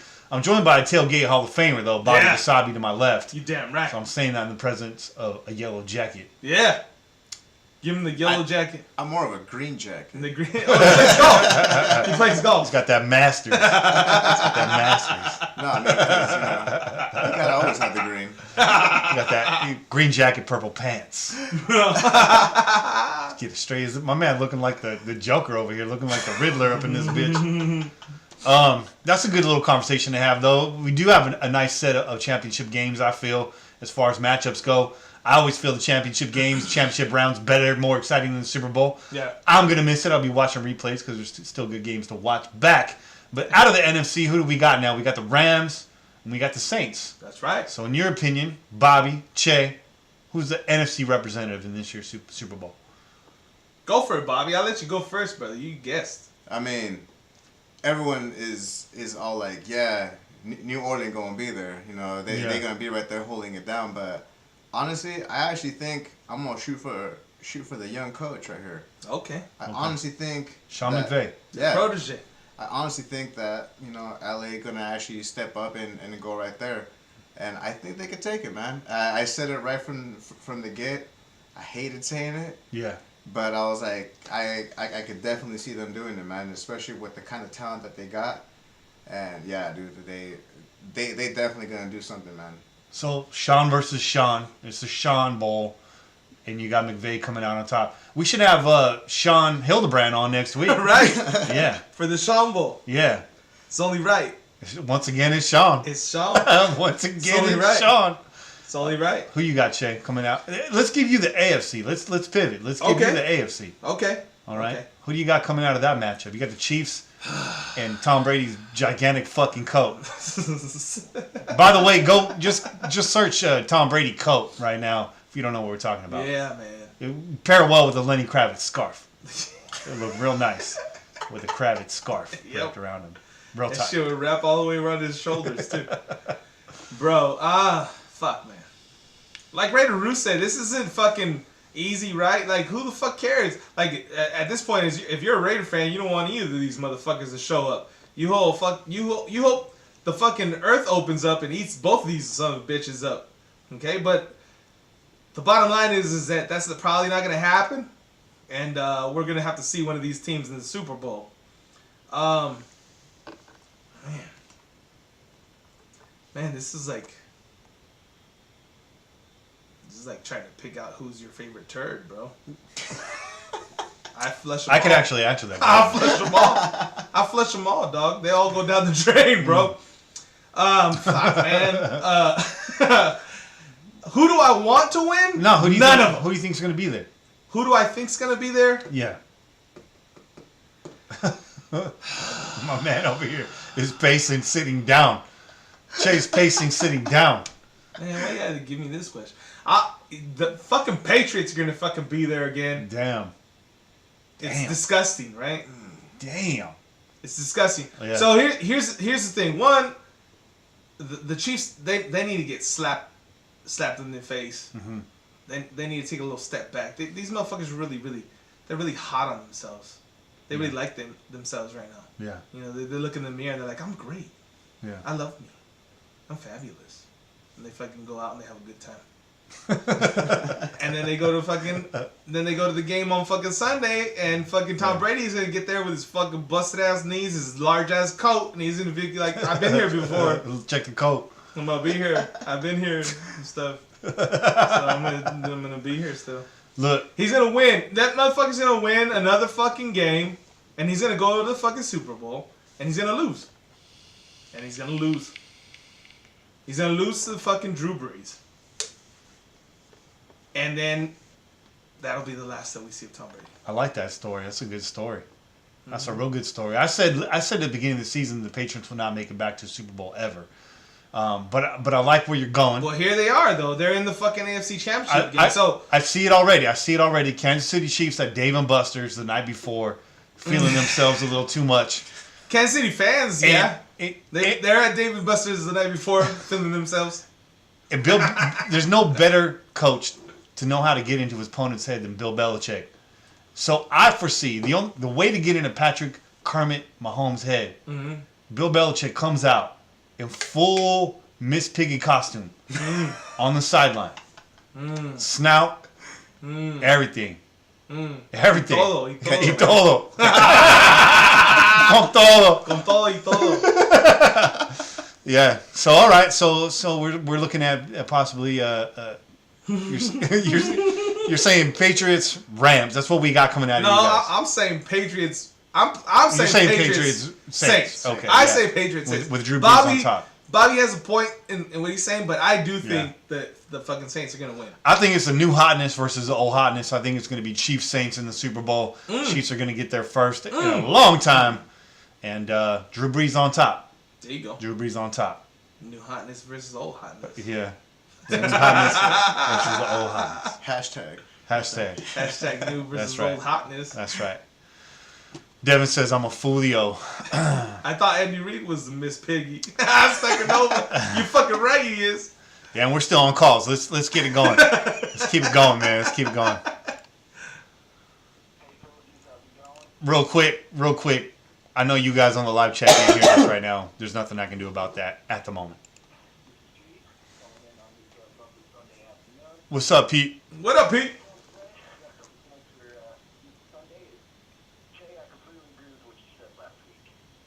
Thank you. All right.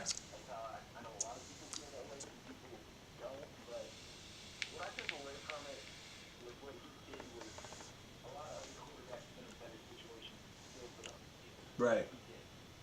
Right. Right.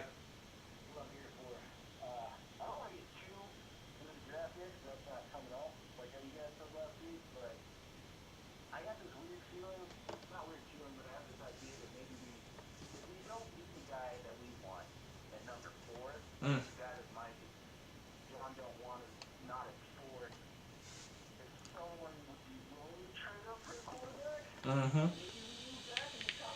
Mm-hmm.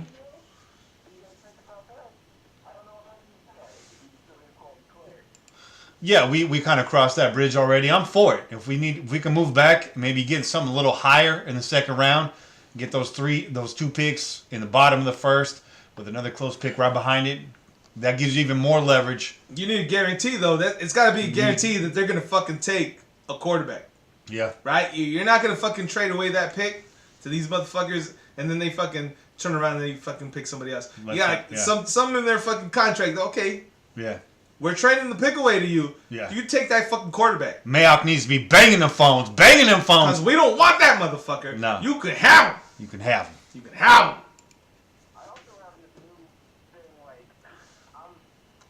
I'm really, really sold on, like, this year, I hope this offseason we actually concentrate on getting to the one side of the ball. If we decide to go offense, if we decide to go defense, let's go defense my way. We'll need a lot of help. Because, like, last season, it seems like the second half balance trap, and I don't know if that's always worked out. Like, if we got 3 picks to beat up one side of the fucking ball. You know what I mean? And whatever it ends up being, who knows? And one more thing, here's a conspiracy that I have. And this has to do with the GM hiring. I love the Mike Mayock hiring. But guys, I got this weird feeling, and I think I'm crazy. Might be crazy. From after listening to Mark Davis talk after Mike Mayock's press conference, I got this weird idea that if Mike McCarthy or Marvin Lewis don't get a job anytime soon, then we're gonna bring him in for some sort of office consultant position. Now you call me crazy, whatever. But I got this weird feeling that one of these head coaches that are floating around that might be cool with John, he's gonna bring someone in outside of Mike Mayock to handle football stuff that he can bounce shit off of. I think I'm wrong, but I just get a feeling like that. Let me know what you guys think. Happy New Year, and God bless. That's a good question, man. And to be honest, that's something that I hadn't even really thought about yet. But bringing in like a vetted former head coach in this league to be a consultant, I mean, it's not a long shot, but that's considering Lewis or McCarthy doesn't get a job somewhere else. Right. So do you think that's far-fetched, or was that likely? Marvin Lewis as defensive coordinator? Yeah, I think that's what he's saying. I don't know, dog. I mean, our homie's still in place, right? It's not like we let him go. Well, he's saying like for an office consultant position, not necessarily DC. Not necessarily taking over DC. Yeah. Okay. I mean, it's possible. Anything's possible, bro. We got people going in and out of the fucking doors as we speak, and we don't even fucking know about it. So anything's possible. I don't see anything out of the realm of possibility. But as far as like saying, fucking it's a shoo-in or fucking Marvin Lewis is Garrett, like, oh, he's gonna get picked up right away. The motherfucker just came off of being one of the worst fucking head coaches of all time. Why is he guaranteed a fucking job anywhere? Yeah. You know what I'm saying? Yeah. If anything, he should come on as a consultant to Tom Cable, how to keep your job despite lackluster results. He can consult him really well on that topic. Does he coach offensive linemen? Because maybe he'd have a shot then. So to answer your question, I guess, I don't think it's a long shot, but is it necessary? I don't see it as being necessary. And why crowd that office, you know what I mean, anymore than it's already going to be. Before we move on to the next callers, right now, Stacking Over in the chat is a good question. Would you trade the 27th overall pick from the Cowboys for Antonio Brown? He's only making $13 million average each of the next 3 seasons. Could Grudem turn him around? I want to go first. First of all, I want to say I know Antonio Brown can be a bit of a diva. Most high-profile wide receivers are. Right. But I also want to say that Ben Roethlisberger is a gigantic prick. And you should not... You should Facts! Not, Facts! Hold on, let me hit him with a fucking... You should not underestimate his influence on that team and the players around him, because I don't think very highly of Big Ben. I don't know what you guys think of Big Ben, but I let Brown off the hook a little bit. Would I take a shot on him and expect John to turn him around? No. I mean, we had Martavis Bryant here. We couldn't turn him around. But hold on. I know that's extreme. But hold on, though. What are you turning around? His attitude? Right. Because his fucking production is there. You don't have to turn around his production. It's true. Right? You're talking about his attitude. So the motherfucker goes out on the field and he produces. Mm-hmm. who fucking cares? Like I don't listen. If he might fucking, bring it down a notch. Right. But the motherfucker's still gonna be who he is. Here's what I got to say to that too, and I agree with you, Che. I think if you're talking about bringing in a guy, being worried about bringing in a guy that's going to sour your locker room and bring the mood down. Right. Antonio Brown might be chippy, but we just got rid of a guy, Amari Cooper. That's a soul sucker. That's a fun sucker right there. Amari Cooper is a fun sucker. I've heard him call a lot of things over the last few weeks. He's a fun sucker. You're a cocksucker. So I'm not too worried about it. Despite the fact that Brown's chippy, I like his energy. I would not be mad at that move. But trading out of the first round to get him, I don't think I want to give that up. I think there's too much talent in this first round. I'd rather get younger, get cheaper, and see what's left over on the other side. Right? I agree. Right? I agree. There's potential there, man. In the first round, we got 3 picks. Fucking take your shots, bro. Shoot or shoot. Yeah. Shoot or shoot. What's up, Bobby? Are you good, man? Well, I mean, your whole life moving in slow motion right now, dog. I mean, it just takes a lot, to take in, being around all you guys right there. You go. There you go. All of us. There's like 15 of us. There's too many of you guys right now. They've been multiplying them. Off top, you haven't opened your eyes for like 30 minutes. I was insane, man. Bobby's half Mexican, half asleep right now. Shout out to my mom's ponche. Yeah, shout out. Shout out, Dormidos. Es minis. Oh, man.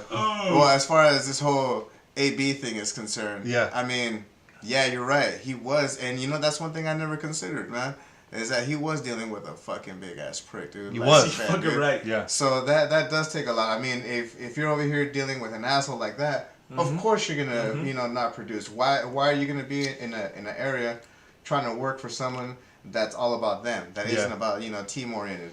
And then you got someone like 19 Amanda Cooper over here saying, I didn't get enough high fives. I mean, dude, like people are slamming your dome onto your freaking helmet, bro, and you just stood there like a lame fish, bro. Right. Just took No. You let Pac-Man Jones. I know it was all over the fucking Twitterverse, right? Last night, all his fucking fighting and tough guy antics. But, bro, you ain't that guy. Marcus Peters got in your ass. You're not that guy. Marcus Peters was talking about your mama, your fucking girlfriend, your sister. Marcus Peters says you was a bitch in Oakland and you're a bitch now. You snapped, dog. You snapped and you still fucking lost that shit. Yeah. You still lost that shit. Still lost. So keeping that in mind, I can see what you're talking about. Where you're saying like, well, maybe we should actually, actually give him a little bit of a pass right there. Yeah. So I can see that right there. Don't let AB's chip on his shoulder be the reason why you don't go after him, but don't give up a first round pick in a draft that's top heavy this year to do so. We got burnt last year. I just don't want to see us do it again. If we hadn't had traded away a third for Bryant last year, I might be a little bit itchy on the trigger finger and willing to gamble, but right now I'm trying to keep my chips close to the chest. No, you know you're absolutely right. You're absolutely right. But at the same time, I don't think Pittsburgh got the upper hand in this fucking situation. No, if the motherfucker, they don't. If the motherfucker wants out, their fucking demands are gonna fucking dwindle as the season approaches. That's true. Because you're gonna be dealing with probably another situation like Le'Veon Bell. Yeah. The motherfucker's really unhappy and he doesn't want to play. Yeah. He's not gonna fucking play. Yeah. Yeah. And I'm sorry, but you don't got a fucking James Conner that's gonna replace him. That's true. You got Juju fucking Smith-Schuster. And who else, bro? Who else? I don't know. Who else? I don't know. That's right. Yeah. So I think DHB up in that bitch. Fuck out of here, dog. Fuck out of here. No, yeah. They don't have the upper hand in the situation. And wait, isn't this kind of familiar? Was there a couple seasons ago we were talking about similar things? Yes. Well, there wasn't an upper hand. Yeah. And they had to trade him away. Yeah. It's very possible. Ouch. Just saying. You had to go. Just saying. We got one more call. Let's get it. And I know y'all can't hear the calls. Just sit through it. I'll do my best to try to bring it back to you. What up, motherfucker?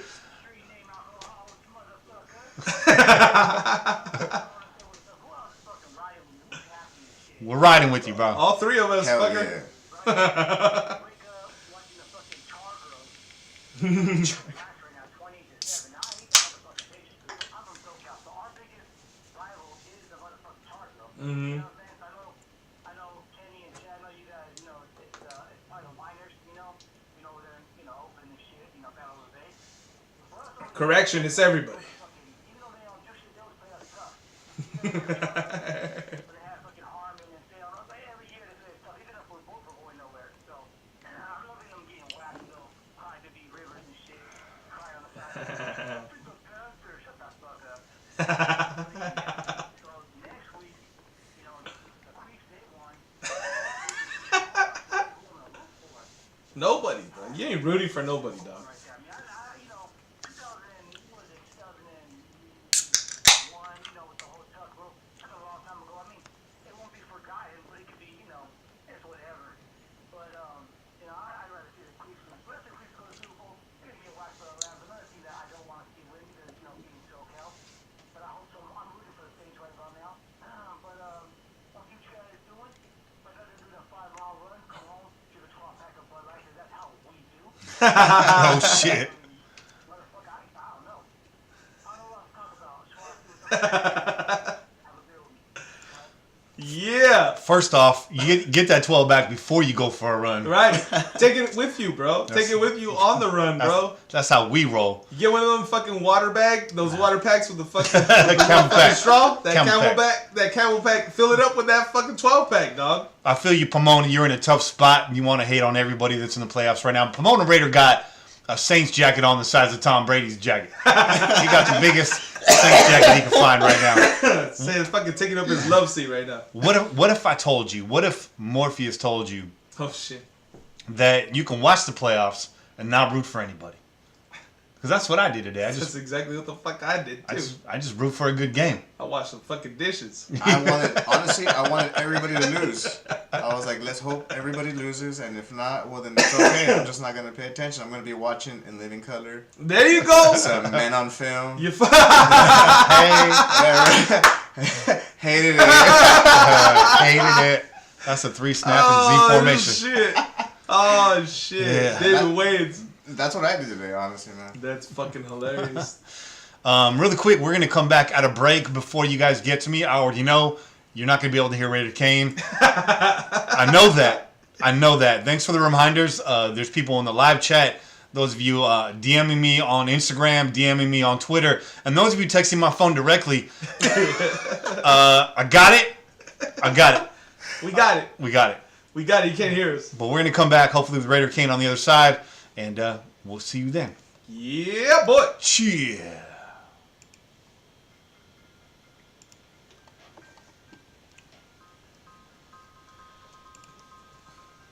You good, bro? Oh, cool, for sure. I was looking right here. I was like, oh shit. Yeah, look here. You look right here. Whatever you see here. It's delayed. Shit, It's right? yeah, that's delayed here. I figured so. That's pretty good, man. I'm not really a big IPA fan, man, but it's pretty smooth.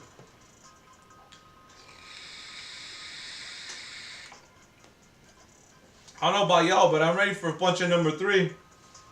Yeah, I'm all out of chelas. I just started my beer. I'm good. yeah, I got my beer right here, man. All right.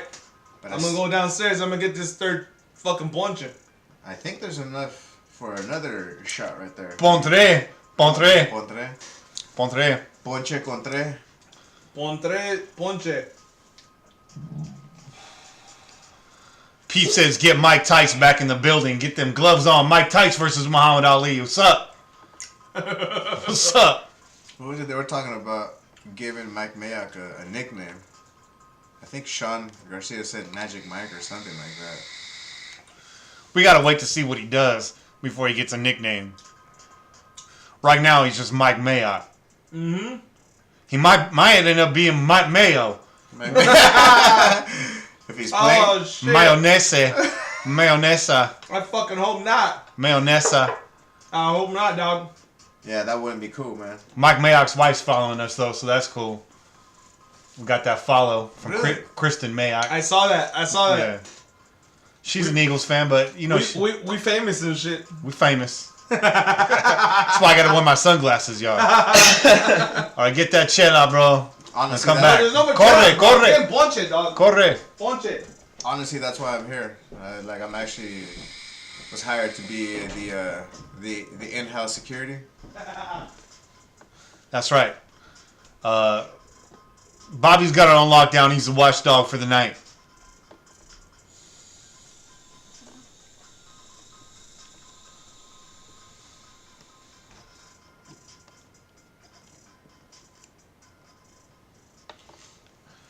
The beat's cool, but after a while, it's a little much, bro.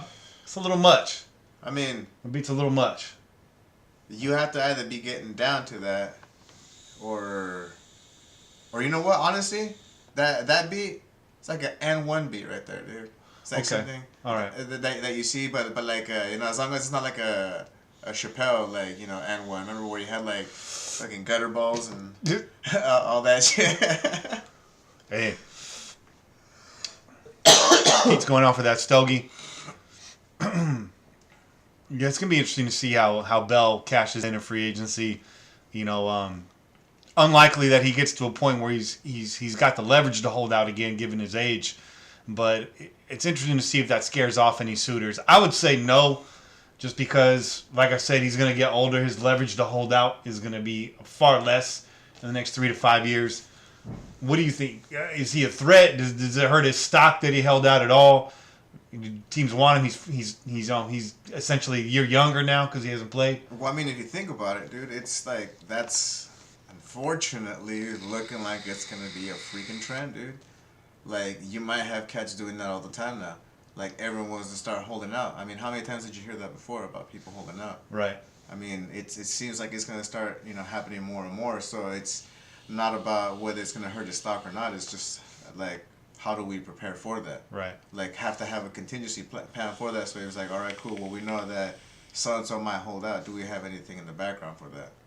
Do we have anyone that can, in the meantime, basically do the job, or if not, do the job better enough so that we could be like, hey, well, look, he's still around. We still got him. Let's, try to work with him and see who else we can get. Right. While he's still under contract. Right. True that. Man. Where's Che at with that chela?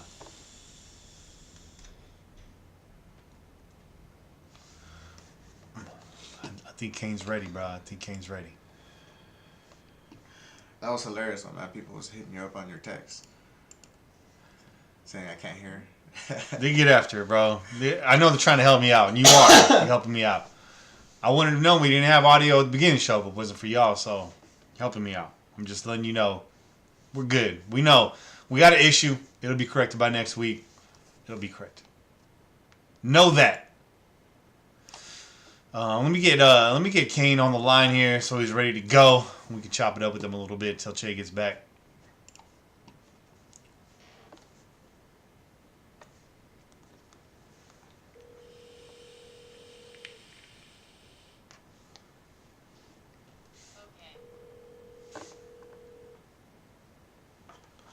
Hey, what up? You awake? What up? I'm just waiting for Che to get back. He went to the bathroom, and we'll get going. Yeah, can you hear me? Yeah, I just turned the shit up. I can't hear it. What's going on? Not much. I'm just waiting for Che to get back from break. I'm here with Bobby Wasabi. Say what's up, Bobby. What's up, Kane? So who? Bobby Wasabi, man. Hello? Hello? I don't think he can hear me. He might not be able to hear you, Bobby. Can you hear me okay, Kane? Yeah, I can hear you. All right, cool. We got Bobby in this. Who you said was there? Bobby Wasabi. Oh, what's up, Bobby? What's up, brother? I can't hear him. All right, I don't know. Can you hear Che? Che, say something. What's good, brother? Hey, what's going on, Jay? Yeah. All right, man. We over here in the studio. You already know. Yes, sir. You can't hear Bobby though, huh? No, I can't hear him. Damn. So you speaking to the mic, dog? Hello. I think it's because I'm high. Nothing, dog. All right. Okay.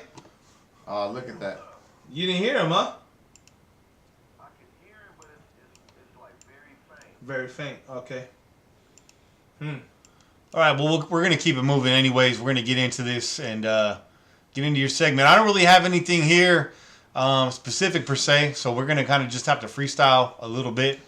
But we'll talk. We'll talk about some shit right now. Talk about some shit. All right. Ready? In 3, 2, 3.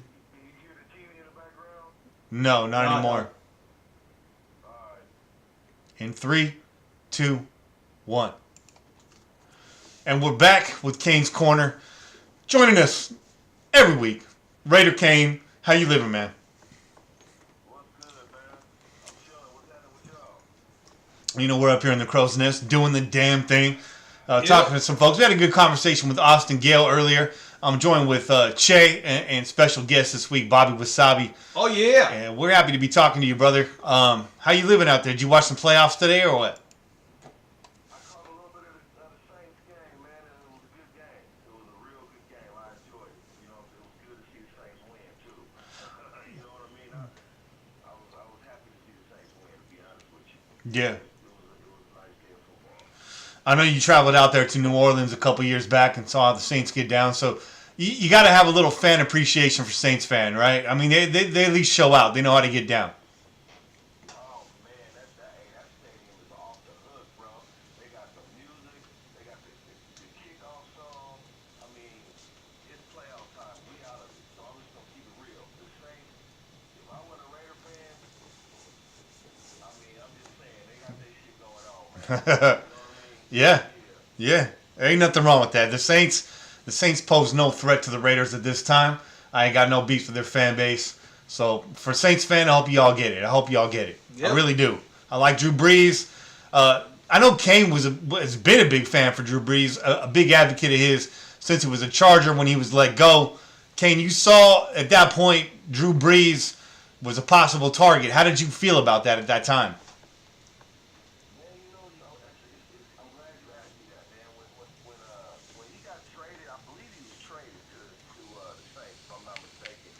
I wanted the Raiders to trade for him, but I knew the Chargers and the Raiders wouldn't make that trade. But damn, that would have been a good trade right now, man. Yeah. We probably would be a whole lot better off of it as a team if we had made that trade back in the day. That quarterback is awesome. One of the top 5 quarterbacks. You know what I mean? You gotta be top 5.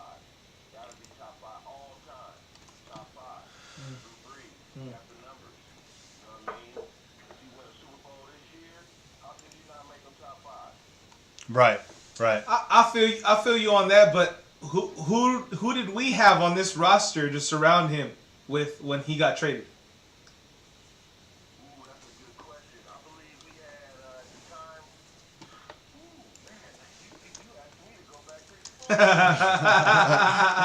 Let, This was in like the late 90s to early 2000s. Th- if I'm not mistaken. Yeah. This was 2004. Let me help you out. This was 2004.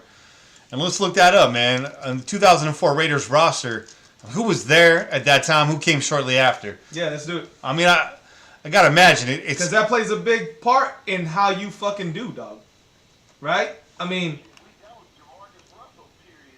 Wasn't that Jamarcus Russell right before or right around? I mean, without having to, because I'm not Googling everything right now. I'm straight up thinking off the top of my head. If I'm not mistaken, that was the Jamarcus Russell era. Very close to it. this is according to Pro Football Reference. This is Kerry Collins era. oh shit. Terry, oh shit, Terry, yeah. Yeah.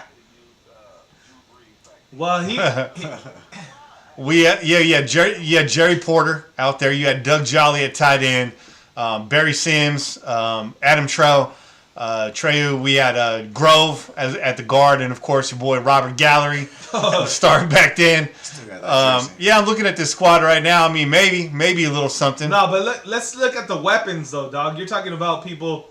I mean, you mentioned Jerry Porter, but what's the receiving corps look like? Right now, I'm just seeing. Hold on, let me get out of here really quick. Okay. Because for some reason they only want to give my man Porter some love. I want to know what the running back situation looked like. I want to know what the receiver looked like. Yeah, you had You had Fargus and Crockett back there. Fargus, by the way, Justin Fargus, that's Huggy Bear's. All right, here's your wide receiver core. Here's your wide receiver That's core. for real, though. Here's your wide receiver core. You had Alvis Whitted. You had Jerry Rice, Jerry Porter. You had Morant. I don't know if you remember Johnny Morant. Carlos Francis. And and Ronald Curry. Oh. Actually excited about that's one of Al Davis's weird, strange picks, man. But we kind of got excited about him, though. Right. A little bit. And then Ronald Curry, and then you guys remember Teo Johnson? Tight end. Yeah, remember Bro, that. but listen, look at, so. He was a tight end, wasn't he? Yeah, he was a tight end. Yeah. His most famous moment with the Raiders, at least for me, from my standpoint, was when we played Cleveland, and we went to Cleveland the year after we lost the Super Bowl, which would have been, the 2003 season, I think it was his rookie year. Uh-huh. We go to Cleveland, we play Cleveland, and I think they had like Josh McCown at the time, and we're in Cleveland, and we score a touchdown, and he gets on his knees and barks and that's like the most thing I remember about Teo Johnson. He was supposed to be the next Tony Gonzalez coming out of Cal Berkeley, but it just never happened. Yeah. You know what I mean? It just never happened. Yeah. It was exciting I remember when we picked him, it was exciting to have him on the squad. It just never really panned out. Man, I'm just One of Al Davis's picks that just never really panned out. I'm looking at this roster right now, and there's just some throwback names on here. You got Tyler Brayton, Dolores Grant, Akbar Biamila, dude. Man, That motherfucker announces American Warrior, dog. Yeah. That's your. That was all them Tampa Bay picks we got for Trey Bruce. All those picks you just did. Teo Johnson, what's the Tyler Brayton. Yeah. All those guys was those picks we got from Tampa that just never really panned out. Tommy Kelly on here. Tommy. Your boy Tommy Kelly. You know what? I'm a Tommy Kelly fan. Me too. Tommy Kelly was a Raider, bro. He was the best hope we had. Mm-hmm. Nope. You know what I mean? Tommy Kelly was the hit as far as what we was looking for back then. Yeah. We had just come off the big Super Bowl loss. We were trying to get back. That was our hope to get us back to where we was at. We thought we had something in Tommy Kelly. And actually, he went on to go play for the Patriots. He didn't have a bad career. Nah. We had a Nah. bad team. Yeah. Right. Which was my point. Let's bring us back to my point. Is that this fucking roster was loaded with a lot of garbage, dog.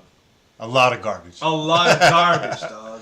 If you look at the wide receivers, it says that Jerry Rice was there, but how long was Jerry Rice there? Because that was the season we traded him to Seattle, right? Yeah. Or let him go. Did we cut him? I think we cut him, and He's- then he signed with the... He's there in print only. Right. He wasn't taking snaps. Right, no, Yeah, hell no. So, I mean, you're talking about with the wide receiver. Go back to wide receivers real quick, Kenny. Here's your fly ass wide receiver core that you're throwing balls to if you had Drew Brees, and let me ask you if he has a fucking Pro Bowl season with these motherfuckers. Hey, Drew Brees make Ron Curry a star, bro. I think you would. But so you have Ronald Curry, who's got the famous catch in the snow, right? Ronald Curry with the famous catch in the snow that we all fucking remember. But then you have a Carlos Francis. You have a Doug Gabriel that I remember every fucking season that he was with us, we were always like, that motherfucker, he's got potential. He's gonna do that something. That motherfucker could fly. He's gonna do something this season. And then the motherfucker wouldn't do a goddamn thing, dog. Okay? And then you have who else?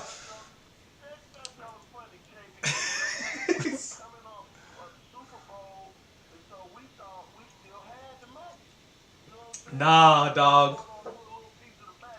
Nah, BB King said the thrill is gone, dog. BB King said the thrill is gone. Hey, Kane was out there. Fats Domino. Fats Domino. No, that's BB King. That's BB. That's BB. Hey, Kane. For as long as the motherfucker was on the team, dog. Come on now. You got Kane dusting off his Turdell Sands jersey back out Yo, bro, look, we hung on, bro. We hung on to that potential forever, dog. When we fucking came back the season after the Super Bowl loss, were we not still saying we're gonna be right back there? And then we had a shitty season, but I was still like, but Gannon still got it. Yeah. But Gannon still got it. Right. And then Gannon left, and we're like, oh fuck. Yeah. And then they were like, oh, we got Kerry Collins. We're like, oh. Nah, dog. I didn't. Nah, I was riding with Gannon up until he fucked up his neck, dog. Up until he fucked up his neck, which is when he ended his fucking career, right? Yeah. When he fucking tried to run that one and he dove in low, got hit up on the fucking neck, he broke his goddamn shit. I was riding with him all through there because even that season, even in the fucking season right after the Super Bowl, Gannon looked like he was coming back. Mm-hmm. Gannon started to do stuff towards the end of that, and then then the injury. But when we replaced him with fucking Kerry Collins, all I know is I was talking shit about Kerry Collins when he went to the fucking Super Bowl. I was like, we would have whooped your fucking ass had Baltimore not beat us, dog. Right. Had Baltimore not beat us, we would have whooped the Giants' ass in the fucking Super Bowl. Yeah. Kerry Collins is garbage. That was. You know what? I'm gonna agree with you on that take. That was our year, but you know what? The year that we went to the Super Bowl and lost, that was our year too, where we just ended up beating our coach. That was our time. You know how they say you got a window? That was our window right there. 2000, 2001, that was the window for the Raiders. And what happened was the Tony Siragusa incident in 2000 and 2001. Yep. Snowball. Yep. We lost John after that. Then we finally get there. We can 4-4 and 7-1, make it to the Super Bowl.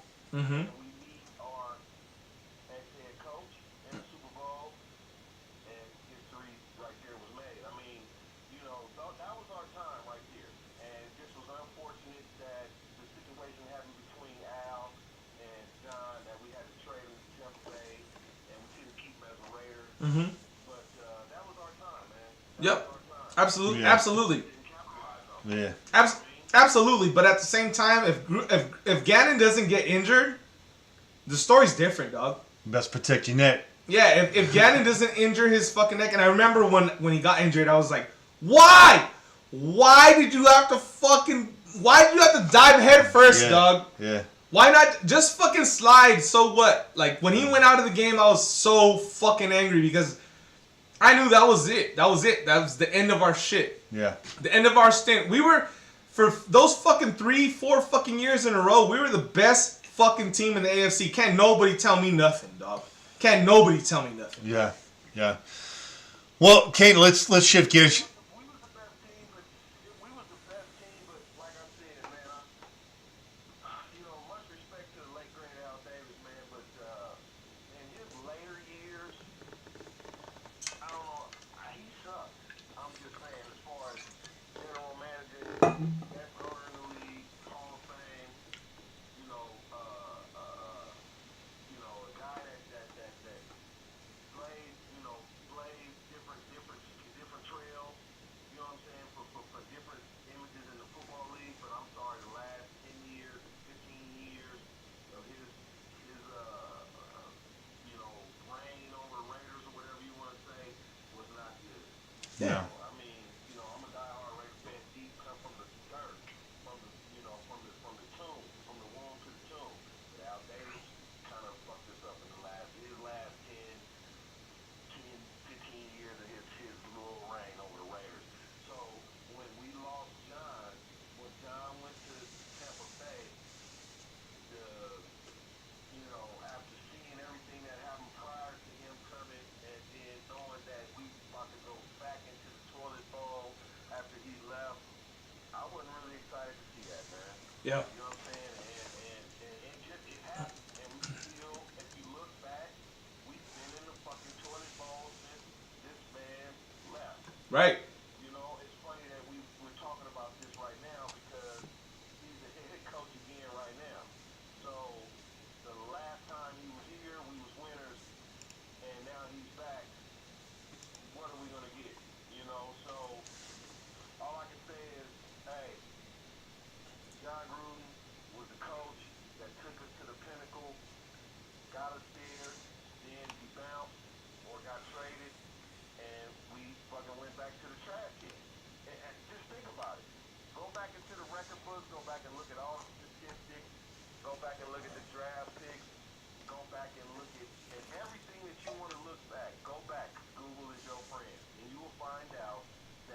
we lost John, we went back into the toilet bowl. Am I not right? I mean, yeah, yeah, obviously. I mean, it disappeared for years after that. But we have a chance now. John's back, and we got a chance to steer things right. Yep. You know, the offseason brings hope for almost every NFL fan that's out there. But let's talk about a little bit what happened in 2018. Last week, we didn't have a chance to catch up with you, and we wanted to hear from you, season MVP for 2018, Oakland Raiders, Raider Kane. Who's your MVP for last year?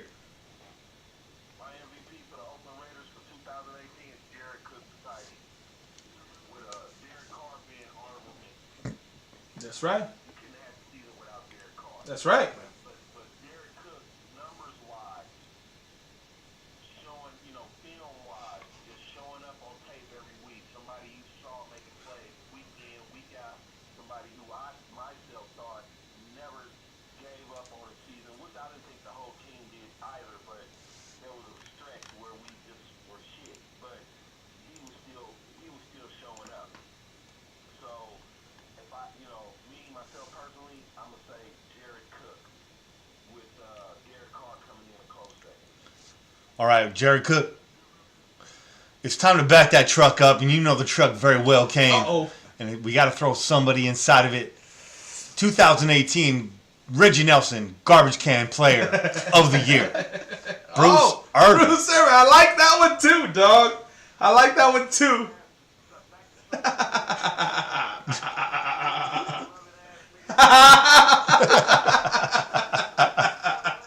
Yeah. Yeah. Oh, man. Grown ass man just says, "Fuck it, I'm gonna take my season because my homeboy got traded." Come on, man. Bruce Irvin. His best friend changed schools, and he just sat in the corner. This motherfucker was on Twitter a couple fucking days ago too, talking about, when Seattle fans didn't act like this, just let it go, Raider fans. Like, fuck you, dog. You didn't quit on fucking Seattle either, dog. Yeah, you let it go. You fucking quitter. Get the fuck out of here. Shit, man. All his little punk ass Seattle fans. Oh, we miss you. We miss you this and that. We wish you was sitting there. Get the fuck out of here with that. That's right. You still collecting the goddamn paycheck. That's right. You know why? Because Khalil Mack's gone. He's back to looking bad again. Man, you made me look good. Yeah. And now... But fuck that, dog. You get a paycheck just like everybody else, man. You better show up to fucking play on Sunday. Yeah, that's what it is. And if you ain't, then don't fucking get mad when people call you out on it, dude. You doing some bitch shit right now. Have fun in Atlanta, Sorry, bro. dog, Have but fun in it's Atlanta. true. Enjoy that Atlanta training camp.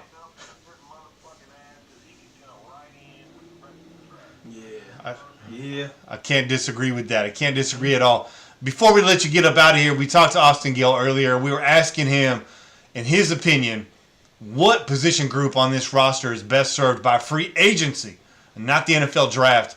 And surprisingly, he was real quick. He came back with pass rusher. I know a lot of Raider fans focused on filling that pass rush need in the draft, and he wasn't against that either, but bolstering the pass rush through free agency.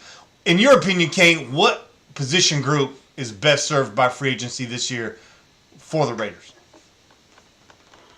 Well, there's two positions that I think that we really, really need. But if you ask me, okay, yes, edge rusher is one of them, but we need a really beast of a linebacker. You know what I'm saying? Like, I know we don't run a 3-4 defense, but we need a beast linebacker, somebody that can rush the passer, also cover the pass, stop the run, shed blocks, team lead the defense, so since Austin already said, because I would have said edge rusher as well, but since he took that position, I'm going to say we could go linebacker. We definitely need a linebacker. I'm excited about, and a lot of people won't say this or will probably not agree with me, but Lee and Monroe are pretty good. I think they just need somebody to lead them.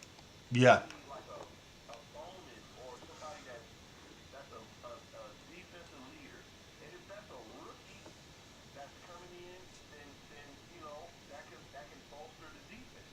So So let me throw a name at you right now. Let me throw a name at you right now because there's a guy that people are already mumbling about, and he's a veteran linebacker. He's not quite the beast he was, or that maybe we need. But Clay Matthews is at the top of that free agency list, and I'm not excited about that. I'm bringing it up. I'm not saying I'm endorsing it, but how do you feel about that, Kane?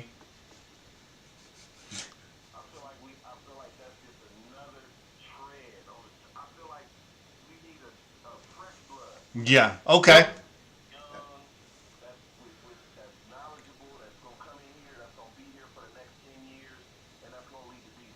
Yep. And there comes it. And when they're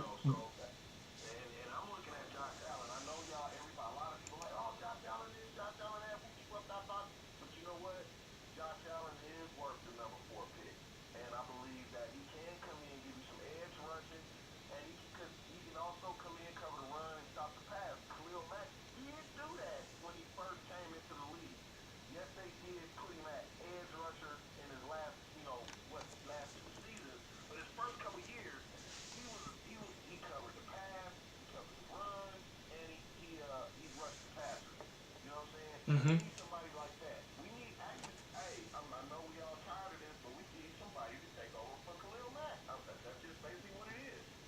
When you trade a player like that, you cannot not replace or try to replace a player like that. You have to replace that body. You might not put the same type of body, or you won't find another player like that in the next probably 20 years, but you can find something similar to it. You need to replace that. well, I'm glad we're all on the same page with Clay Matthews because I was gonna have to fight one of you guys. Now, fuck out of here, Matthews. It's too old. You can fucking do your fucking. What was that? Is that the State Farm commercials? Is fucking Aaron Rodgers? Yeah. I'm just saying. I brought up the free agent linebacker class. Saw his name at the top of the list. I'm already hearing people talking about it on Twitter and whatnot. And I'm like, man, really? You gonna bring that guy in here? Mm-hmm. What we don't need is another retread. You're right, Kane. You're right. Absolutely right. Here's the question I got for you, though, Kane. Okay? I gotta ask you this, brother. Because I think that if you ask any Raider fan, they're gonna fucking throw a defensive end at you. They're gonna throw a linebacker. They're gonna throw a fucking safety. They're gonna throw a whole bunch of fucking spots that we already know that we need, right? What do you think John Gruden and this coaching staff and all the people that are under him fucking value the most? What do you think they value? Because that's whatever they value the most, that's what they're drafting, dog. Like, what do you think they value the most? Be honest in your heart. I know you want to fucking say they're going to go out there and get a fucking defensive stud. We'll all say that, but we learned the last couple seasons how our fucking ideas and thoughts go with who we think we should pick up and who we actually grab. Who do you think Gruden is going to get? Because we got to stop thinking about how we think, dog. Honestly, Wide receiver. Okay. With the number 4 pick? It sucks that I think that way, but John Gruden is an offensive mind. You know it, I know it, the rest of the world knows it. So, if there was somebody that he probably thinks that he needs more for his system, his team, and the skill position, wide receiver. Because right now we have old-ass Jordy Nelson and young-ass Marcel A. Right. That's it. No, and whoever else came in later after. So let's look at the picks we have. We got number 4. We got 24, 20, 4. 24 and 27. and 27. Yeah. We got 4, 24, 27. You said wide receiver. Which wide receiver are you taking at number 4? I ain't taking a wide receiver at number 4. That's right. So who are you taking at number 4 if you're John Gruden? Josh Allen. Okay. If you're John Gruden, not Kane, dog. Not Kane. If you're John Gruden. If I'm John Gruden and I'm not Kane, I can't think like John Gruden. I can only think like myself. But we can though because we seen the trend, dog. We see what he's doing, right? So we can kind of think like John Gruden. That's what I'm saying. Like me and Kenny can sit here and be like, we're gonna go out there, we're gonna get Josh Allen, we're gonna go get fucking, Farrell. We're gonna get Farrell, we're gonna get fucking, Quentin. But that's not John Gruden, dog. That's us talking. Yeah. It would be an offensive player, maybe Hollywood Brown. Okay. You know, or trade down. You know what? Take that back. Trade down. If I'm John, I'm not taking nobody. If I'm looking for offense, because I think that's what he's going to be looking for. Mm-hmm. I'm not taking nobody at that pick. I'm trading down, maybe down into the no later than 10 or maybe Right. down into maybe 10 towards 15. Yeah, you keep your first pick in the top 10. Yeah. Y'all are giving me a panic attack talking about drafting a wide receiver in the fourth pick. But here's my thing. So you said Hollywood Brown. Do you think it's impossible that Hollywood Brown's there at the 24 pick? Nothing's impossible, but I'm going to say this draft is not very talented as far as offensive players are concerned. So, if you're looking for a wide receiver, you might reach a little bit, around 15. Maybe say around 12 to 15, you might start to reach a little bit. So, if he's still there at 4, and we're not looking to take defense, we're going to trade. We're going to trade down. There's no doubt about it, because there's nobody else to take. After the first top 5 picks, there's really nothing exciting to take. There's no one exciting to look at as far as the top 5 picks. So after those go, if we decide we don't want any of those picks, then we're going to trade down, and probably down past 10. And Hollywood Brown wouldn't be a reach if it was John Gruden. All right. You know what? I'm going to say something and it's going to fucking hurt a lot of people to the fucking soul. But don't be surprised if it's a lineman again. Yeah, no, I wouldn't be shocked at all. Don't be surprised if it's an offensive lineman, possibly right tackle, maybe even a guard. I'm not surprised if they take that at number 4, or if they trade down to fucking, 7 or whatever with Jacksonville, whatever it was. Was it 7? It was 7. Yeah. It was 7. Yeah. If they trade down to Jacksonville so they can get up there for fucking Kyler Murray, whoever it may be, I'm not surprised if they take an offensive line with the very first fucking pick, dog. And you're probably right. They're probably gonna take a wide receiver in the first round. Chase over here traumatized from when we watched the draft last year. I see you preparing yourself, and I don't think you're out of line at all. I don't think you're crazy. It's not traumatized though. I just said we've been doing the draft picks Right. 2 seasons now for this fucking Of podcast. how we feel. How we feel. Not how they feel. But we talked about this. Yeah. We gotta stop thinking about how we fucking feel about this draft, because we ain't John Gruden and we ain't his staff. You gotta start putting yourself in the fucking place of this coaching staff, dog. And really be honest with yourself and say, who do these motherfuckers value the most? Right. Bottom line is, if fucking Derek Carr's gonna pan out, he needs a fucking offensive line. If Gruden's attached to Carr, he's gonna fucking protect him. Offensive line is number 1 need on this fucking team. He got sacked 50 fucking thousand times this season.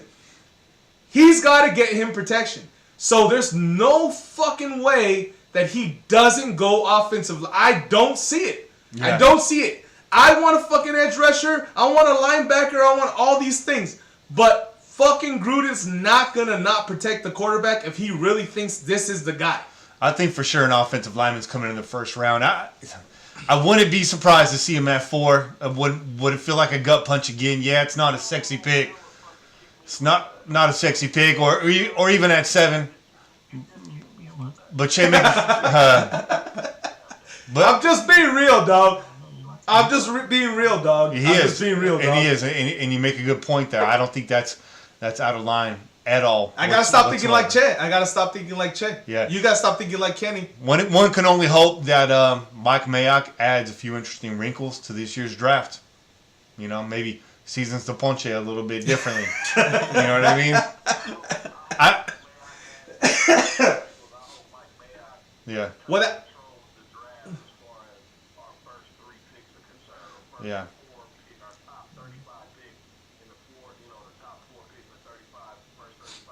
Yeah. What's that, top 43, or where we got 4 picks. I believe Mike Mayock is here to instrument those picks. And I need for John I think he's there. And, I know he's offensive minded, and I know that's what he's probably going to think about, Chad. You're right. He's probably going to think about offensive. Right guard is a position of need right now. Mm-hmm. Right tackle. Brandon Parker, he did okay. I think we could probably go with him for year 2 and just draft, sign a free agent, or maybe Donald Penn comes back healthy. Yeah, your boy Jared Valdeir's out there, free agent right tackle. Your boy Jared Valdeir. Well, there you go, right? We That wouldn't be a bad sign. we still have to wait for free agency. Free agency is going to dictate a lot. It's gonna answer some questions. If we pick up a fucking offensive lineman in free agency, then that totally changes the fucking table. It does. But if they go a different route, Yeah. like your boy was fucking saying just a minute ago, Yeah. he's telling us that they might take a fucking defensive end, Yeah. then the defensive end draft goes out the window, dog. I don't think so. Not Not necessarily. in the first round. Because you might be getting a mentor to coach the guy that you're about to bring in. It depends on which defensive end you bring in. You're right. It depends on which you're DE right. you bring in. You know, right. you're just talking position, but You're right. I'm traumatized. Kenny wouldn't mind seeing the Raiders go offensive line at 27 at all. I feel really good about that. The defense with that top pick and that middle pick, a weapon. That 24th pick, a weapon. That's how I would do it. But to your point, that's what they say and do is a different story. So we'll see what happens. And Kane, go ahead. You and I, all 3 of us know the right way to go. But the right way to go ain't the way that Gruden is going to go, right? That's why we brought in Mayock. So hopefully Mayock keeps us on the right path. And then we go defensive end, linebacker, defensive end / linebacker with that first pick, wide receiver with that second pick, or tight end. I mean tight end, that's too early. But wide receiver, and then with that third pick, you're right, a guard, right tackle maybe. Yeah. Be so bad with that third. Because I know we got our young tackles, but we still need to bolster the depth on that line. It is awful right now. Awful right now. But yeah, Gruden's going to go his own way. He's going to go his own way. Reminds me of a song. I won't sing it.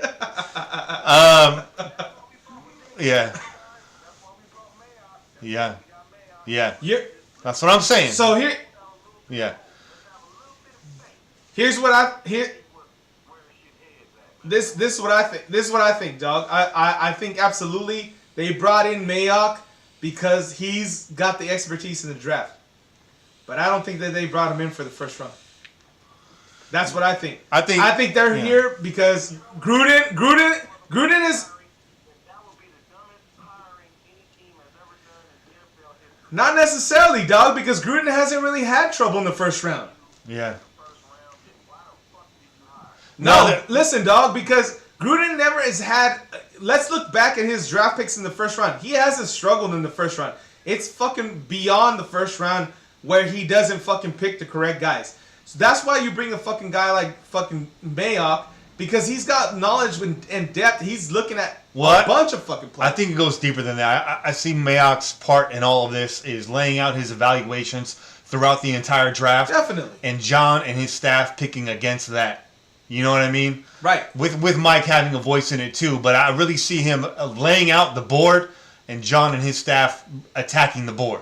Right. You know what I mean? No, I agree with that. I agree with that 100%. What Yeah. I'm saying is that Gruden's gonna look at his success also. He's gonna say, what have I done wrong? What have I done right? How well have I done in each round? First round, I've been pretty good. It's easy to take a top fucking pick in the draft, right? Yeah. So why would he change his mind?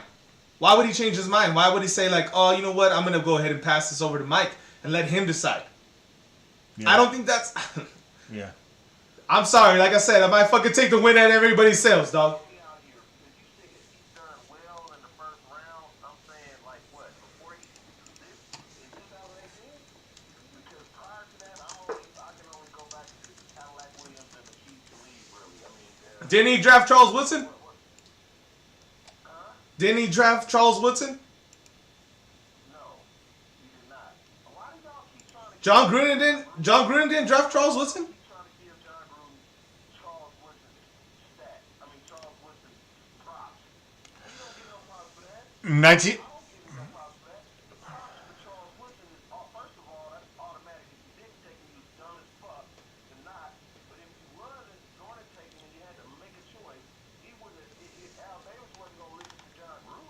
All right. Right.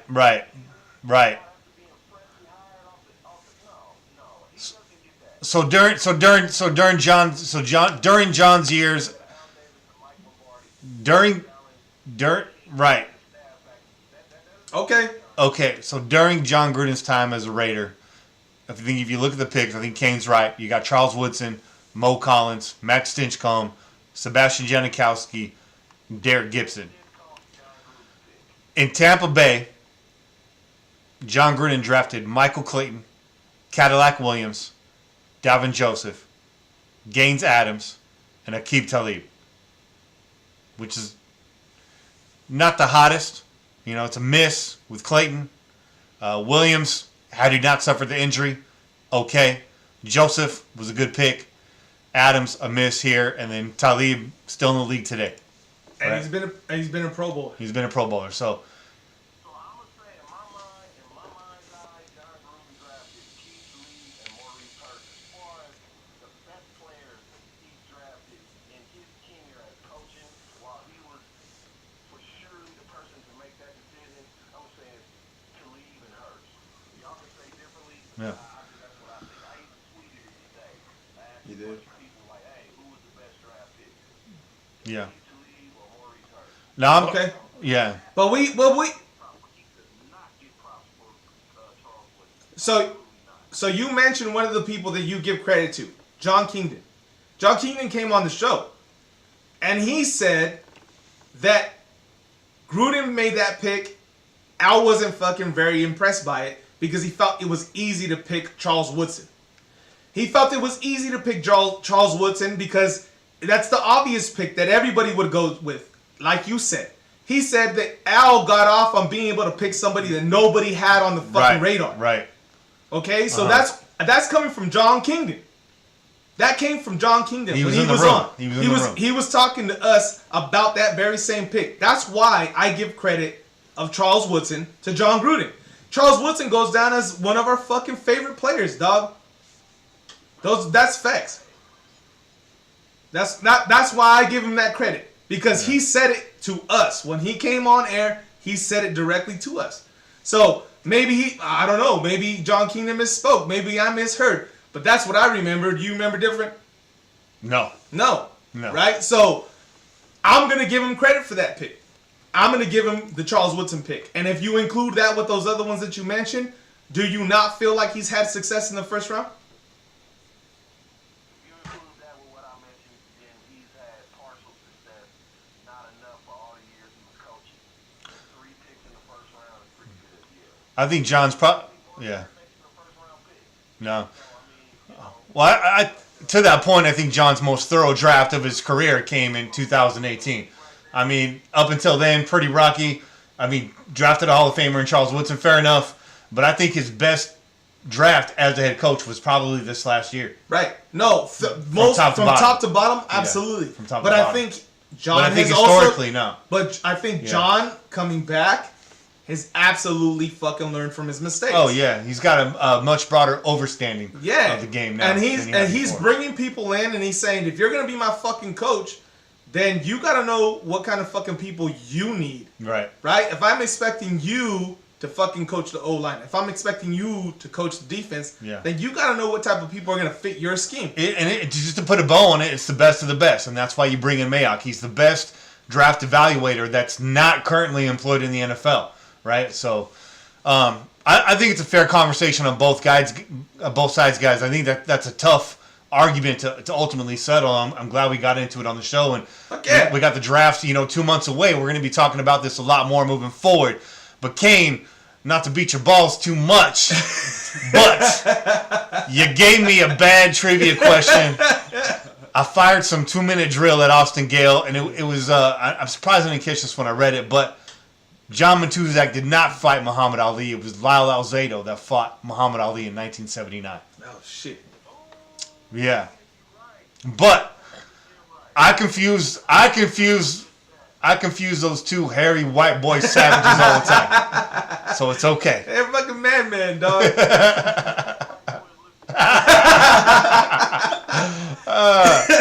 That's what they say. Right. That's what they say. That's right. That's why I had to shave my beard off. So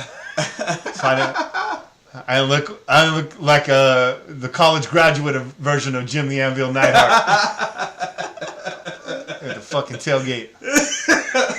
Okay, man, what do you got on deck for the week, man? You gonna be watching the championship games next week? What's going on? You got the Super Bowl coming up. You got plans for that? What's happening? What's going on in Kane's world? You know what? When the Raiders suck, my season sucks, and my fandom drops.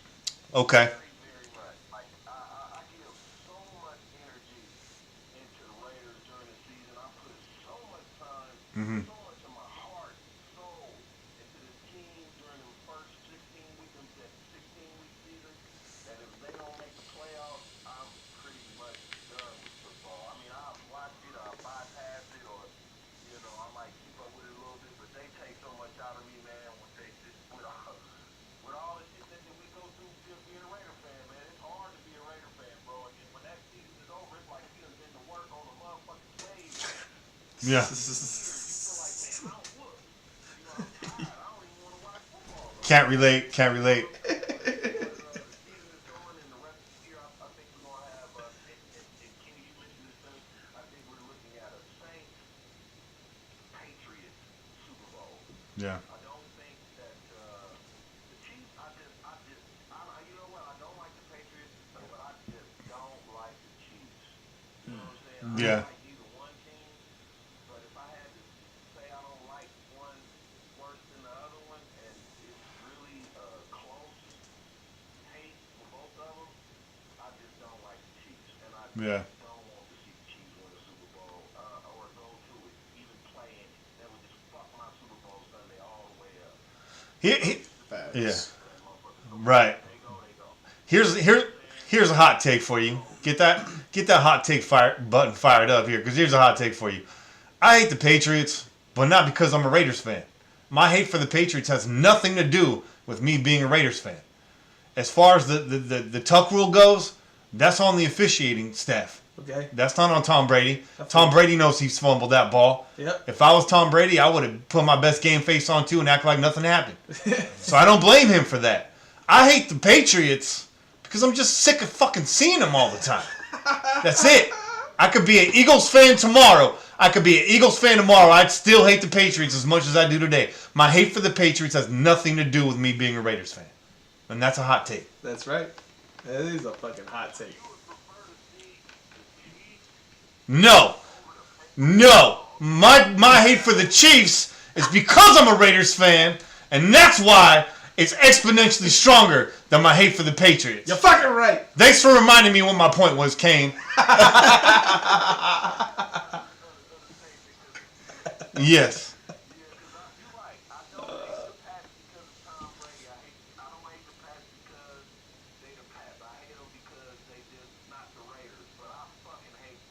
Yeah. You know what I mean? So that's a real true rivalry. Yeah. And I just do not want to see them even come close to sniffing a Super Bowl before we do. Even if we did, even if we won one, fuck the Chiefs. I just don't want to see them win. I don't want to see them win shit. Here's a live wager I have for you guys, and really I'm just putting myself on blast, so you don't even have to pony anything up. If the Patriots win another Super Bowl, I will wear the largest fucking jacket I can find Jackets. on the podcast after the Super Bowl. On Super Bowl Sunday, I'll make that jacket for you, dog. Bobby found the tiniest pants in the world. I'm gonna find the largest jacket I can find, and I'm gonna wear that just in honor of Tom Brady's big ass coat. Oh, That's shit. right. You're gonna have to get another camera because that screen. That's. She gonna have shoulder pads on shoulder pads, dog. The screen's gonna be all jacket. It's just gonna be all jacket up in here, like shoulder pads up to here. If I can find them. I'm just gonna be laying on fucking Kenny's shoulder the whole show. You shoulder to crown, bro.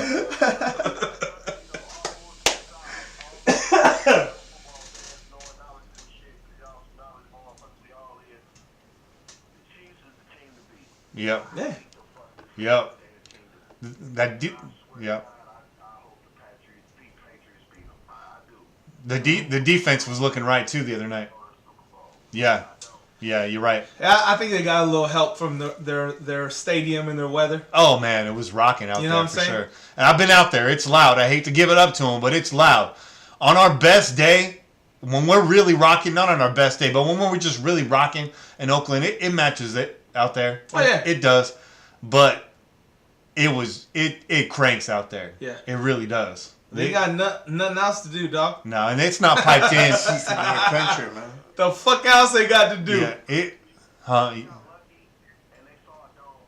Yeah. Yeah.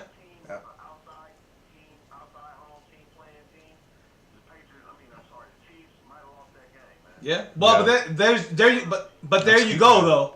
They're gonna be hosting.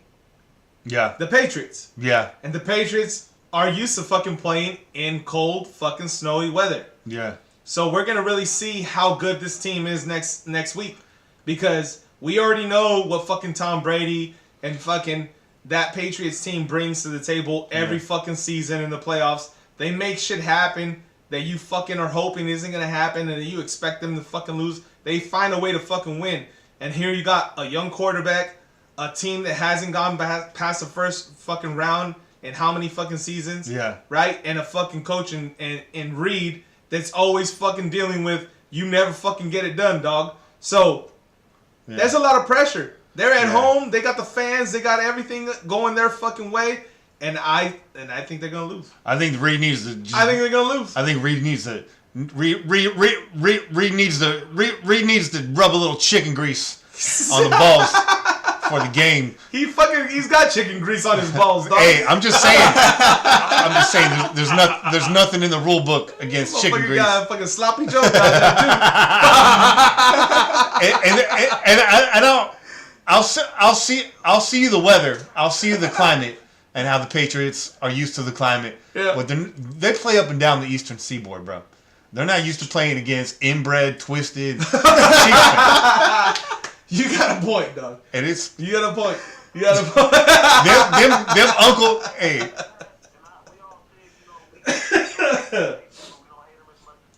Yeah. They sure do. Right. They sure do. They sure do. Did they put?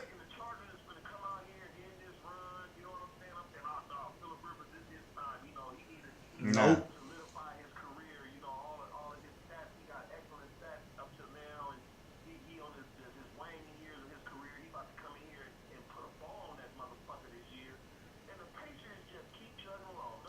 Bro, Yeah. they put. Well, look. They put what, 41 on them? Yeah. Yeah.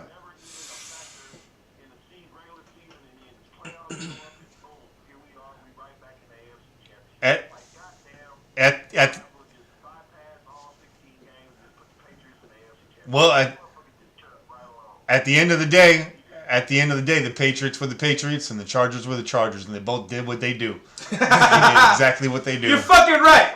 Yeah. You goddamn right. Thank you. Yeah. That's what they do. That's what they do, dog. Didn't I tell you that the Chargers were going to choke in December? Well, it's pretty close to December. Yeah, it's close. It's close enough. They held out a little longer this year. K-Man, it's tremendous talking to you every week. I know it's late. I know you got to work early. We'll see you next week, bro. AFC Championship, NFC Championship. We'll see what happens. Yeah.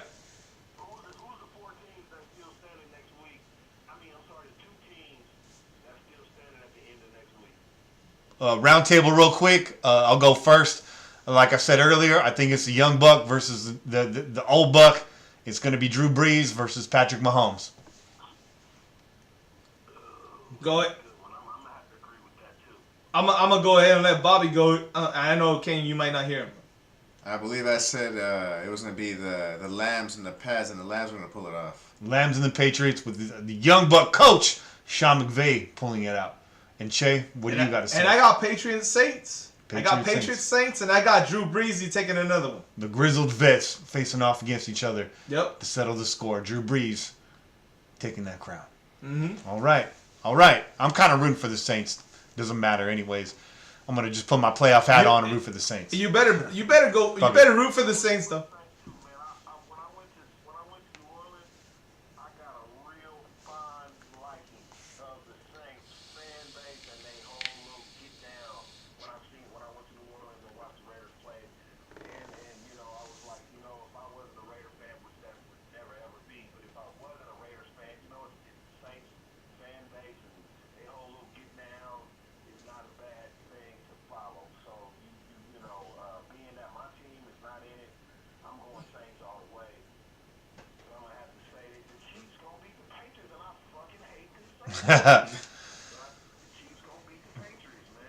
Well, but before we let you go, just a real quick shout out to your boy, Danico Autry. The Colts didn't do it, but it wasn't for a lack of effort on Danico's part. He was out there. Your boy was balling. Yeah. I said we were going to miss Danico Autry this year, and I feel like we did. I feel like we did. In a rotational situation, I think we missed Danico Autry. He's definitely. I'm happy for him, man. Yeah, I am too, man. Yeah, he's cool. He's earned it, dog.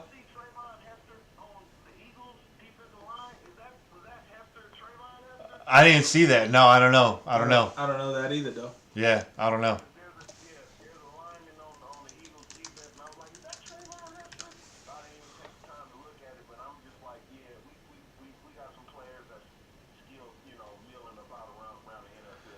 That's right. It was Trayvon Hester. He's the one that blocked the kick versus Chicago. Oh, shit. Yeah, Trayvon Hester. That's it. I can't believe I missed that. Damn. Look at that. Former Raiders showing out. Former Raiders, though. Former Raiders, though. Okay, man, it's 11 o'clock. We're up against it, too, so I'm going to let you go, brother, and we'll talk to you next week, man. All right, man. It's good to talk to you, fellas. All right, Bobby, I can't hear you, my brother, but it's good to have you on the show, man. I'll let y'all fellas next week. All right, peace. All right, brother. Peace. I mean, cut him off there right there. My bad. My bad. We on a time limit. Yeah, but we love you, Kane. That was a good conversation. That was a long one. That was good. Yeah, dog. That was a healthy Kane's corner right there. That's why, man. But let's get on with our shout outs and get out of here. What do you guys say? Shout out. Me and Bobby got a little business to take care of in the backyard. Shout out to Sack Diesel. That's right, Sack Diesel. Sack with a Q, in case he was confused. Shout out to Russell Flip, Anthony Tanner, Naya on Fire. I like that she put her name like that because I wasn't sure how to pronounce the first name, but when I saw On Fire, I was like, it's got to rhyme. It's Naya. Shout out to Chopping It Up Podcast. That's our man Dan from DC4L Custom Tees. I know that guy. Make sure you check that out. We didn't really get into our top 5 tonight. Damn, and Kane had a good top 5 topic. We just, you know what though? We went deep on the Raiders, and that's what matters. That's right. Shout out to love, anyways. That's what we love. That's what they came here for. That's right. That's right. Give the people what they want. That's right. But dude, you come on back for the crow's nest. That's the top 5 right there. That's where the top 5s are going to live. Shout out to Logan Washburn, Jackson Cebuya. Is that it? John Anderson. Cebolla. Is it Cebolla? It's not Cebolla. It's not onion. Cebuya. It's Jack Onion. That'd be a solid name. It is Cebulla, man. Cebuya. Shit. I wish it was Jack Onion. Shout out to John Anderson, Emily Terry, Raider Nation Talk. They want to get in some Raider Nation conversation with y'all on Twitter. Make sure you include them in your conversation. Raider Nationalist, Raider Makowakane Kakahoa. Oh, that's pretty good, dog. I think that was all right. I'm proud of you, bro. Shout out to Brent Baker, D. Will Skills. Shout out to Britt, Piqua, 7, Open Door Sports. Shout out to Bruce Leroy. Yeah. Shout out to Cosa Face. Cosa Face should have been Cosa Cara. That would have been a better. Yeah, right. Right? Cosa Cara. Right. Hey, you change that name they're bilingual, dog. Hey, I'm trying to get there. Trying to get there. They're bilingual. That's Spanglish for y'all. Shout out to Dan Chavez, Semal Mitchell, Kamo Mitchell. I'm not really sure how to pronounce that. Seymour Mitchell. Hey, shout out to Mr. Mitchell. There you go. Shout out to Chuck G. Raider. Shout out to Hooker with a penis. Y'all made me say that. Somebody set me up with that. Shout out to you were typing too fast, bro. You were typing without reading when you were typing. That was that autocorrect. One of you didn't say it. I'd put myself on that. Nah, that's really their name, bro. That's really. Go follow them if you want to. And be careful where you follow them, though. Shout out to Mr. T. I pity the fool that doesn't. Yeah. Shout out to the Descendant, Doja. Shout out to you. Shout out to Tyrone Davis, Daza, Kristen Kirk Mayock. Kristen Kirk Mayock, Mike Mayock's wife. She's an Eagles fan, but you got to. She's gonna be wearing some silver this year. She's gonna switch it up this year. Yeah. She's gonna switch it up this year. Shout out to Zeus. Shout out to James Wiseman. Shout out to Buck Martin Armajo Sr. Shout out to Randy Howe, Bigger Boss Wear, and NFL Outsiders. Also, special shout out to Jalen Ramsey, John Day, and Richard Lacasse. Your guys' donations, crushing it, help us very generously, and bringing you this beautiful podcast every week. That's what it's about. That's what it's about. Yeah. Bobby, you got any shout outs, brother? Yeah, I do actually. I want to give a shout out to my main man, the ventriloquist, Dan over at DC4L. You guys always give him a shout out, but that's right. Just want to show the show the camera. Oh right yeah, here. get it all Look on at the that. screen, though. Look at That's that. your boy right there. Just Win Bobby made a shirt especially for me for Yeah. my dog, and I was like, man, that's clean right there, dude. Not only that, I mean, he ain't a Raider fan, but he supported us, so I was like, hell yeah. You don't have to let that cat out of the bag. Yeah, Bob. don't let that cat. You should ask him if he prints pants. Yeah. Get you some Actually, pants. he does, yo. Shit, He some prints- purple pants with the Just Win Bobby on the side. That's tight. That's fucking fire. Let's get it done. I think he might have to do that Get it special done. customized order right there. Yeah. Shit. But yeah, that's about it. And oh yeah, that's right. Gotta send a shout out to Los Cochinos at Watsonville, aka the Voltron crew. All right. All right. Those The guys know what's Voltron up. crew. Wasson in the building. I feel like I should be part of that crew, man. Oh, Voltron man, too. you're an official, unofficial member right There here. you go. There you go. Hey, Che, we form like Voltron every week. We do. We do. 2 fucking legs. Yeah. I'm missing a body and 2 fucking arms, but it's all good. It's all good.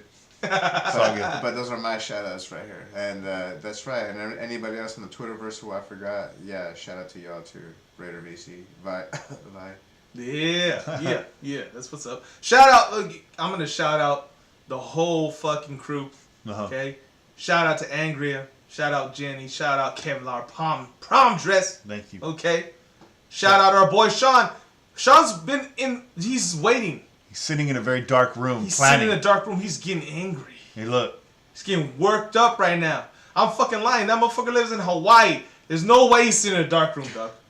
There's no way he's sitting in a dark room. He's at the beach right now. Yeah. He's drinking Nah. chelas. He's having a good ass time. But your boy Sean's coming back. He's gonna come back better than ever. Just because he's quiet. Look, here's a quote for you. Yeah, Beware the quiet man. that's right. Because while others are talking, he's planning. That's right. While others are acting, Yeah. he's waiting. Yeah. And when they rest, he'll attack. This guy's a literature major, just by the way. Just in case you didn't know. Beware the quiet man. Beware the quiet man. Philosophizing up there. Yeah, man. Yeah, I got words like that for you, but no, shout out to the whole fucking crew. Shout Thank out you. to my boy over here, to the right, Kenny. Shout out to our boy Bobby. This is an honorary fucking pillager right here, dog. Right This here. guy, man, we were talking about it. This guy's always coming through. This is the only guy that I know that owns fucking every goddamn shirt we've put out. That's true. Right? That's true. He's the only guy that has not just our shirts, dog. Yeah. He's got the Just Win ladies. He's got everybody's damn shirt. Yeah. So this he's down for the cause. That's it. If he hasn't shown it yet, I don't know what the fuck you're looking for. You already know. There's a reason why he's on there with us right now. And shout out to our brother Kane. Absolutely. You know? Absolutely. And you know what? Don't be surprised if somebody else walks in the door, though. That's all I gotta say. We have more people. We'll have others joining the crew shortly. Yeah. Okay? This shit ain't stopping. People are trying to stop us. Yeah. But it's not stopping. The powers that be. Yeah, the powers that be. We won't speak names. Won't. Because we don't get sued. But people are trying to stop us, y'all. Yeah. So if you didn't notice that the network name is in transition, Yeah. it's in transition for those reasons. Yeah. If you didn't notice that the logo may be a little bit different, it's in transition for those reasons. Some powers that be. But we ain't quitting on y'all, so No. don't quit on us, man. We here to the end. That's it. That's what's up. We out here. That's it Yeah. for this week's show. Tune in every week wherever podcasts are found. Call in and leave a message to be played on air at 408-909-PJFF. Make sure you download the official Pillaging app available for iOS and Android. Make sure you support DC4L Custom Tees. Go get yourself some swag. Again, the site's under construction. It'll be back up sometime early next week. Also, make sure you check out One Nation Fanwear launching this week. For some more fan gear. I would say Raider Nation gear because the powers that be might be listening. Please donate to the show. You can find the donation link in any of our social media profiles. Be sure to listen to our sister podcast, Just Win Ladies. And in the meantime, keep the wind in your sails and the rub in your mug and pillage on, Raider Nation. This has been a product of the Crow's Nest for now. I'm Kenny Stapler, joined as always By your boy Chick. and this week, Bobby Wasabi. Yeah. Bobby's still on that slow-mo. All right. And we out here. Peace. Go Raiders.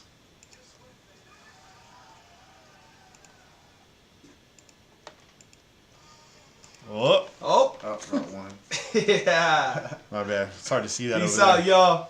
Later Peace. on, everybody. Damn, I gotta pee. Yeah.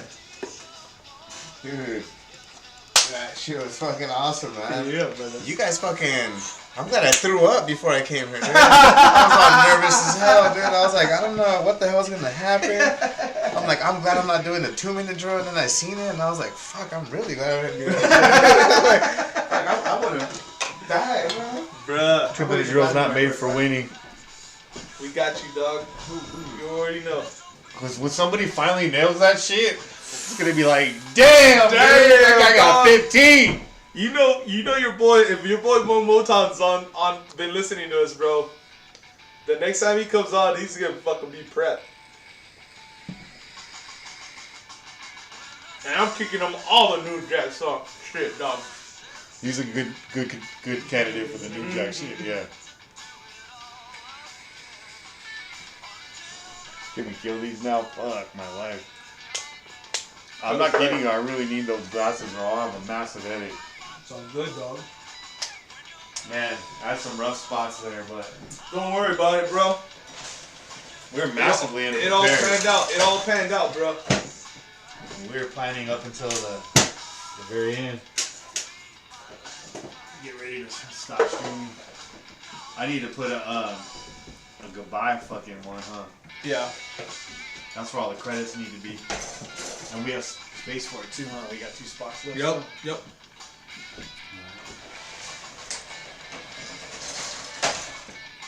I found this one that was perfect for the 2-minute drill, but it didn't work right with the screen. I should stop the stream on YouTube first, right? Yeah. Yeah, I don't know if it matters, but actually that does make sense. It does matter. Let's see what we do. You was talking about that being a little cranky, man. I had some shit on my hands. I was looking in the mirror, I was washing my hands, I was like, wait, what the hell's that? I'm like, am I bleeding? Those are my old headphones, dog. Those are the ones that I used to wear all fucking the last season. That summer. And I always had fucking black shit on my fucking ears. I get home. I used to take off from here. I go to fucking store. Hey, you guys I go to like Walmart and shit. Fucking, and then I get in the car. I look in the mirror like, oh fuck, dog. I'm all talking to the lady at the cash register with fucking black shit on my ear. She was probably like, what the fuck is I this thought I guy was doing? bleeding for a minute, dude. I was like, oh shit, I cut myself. I'm bleeding all over. So I need to figure out why that mic is quiet out that feed, which I think I know. It's just the nature of that mic. Because remember how you guys had said before, like, oh yeah, certain things you can't hear when we're making the calls. Because I remember you guys saying that last time. Stop it. I think it's because of the type of microphone it is. It's not getting phantom power.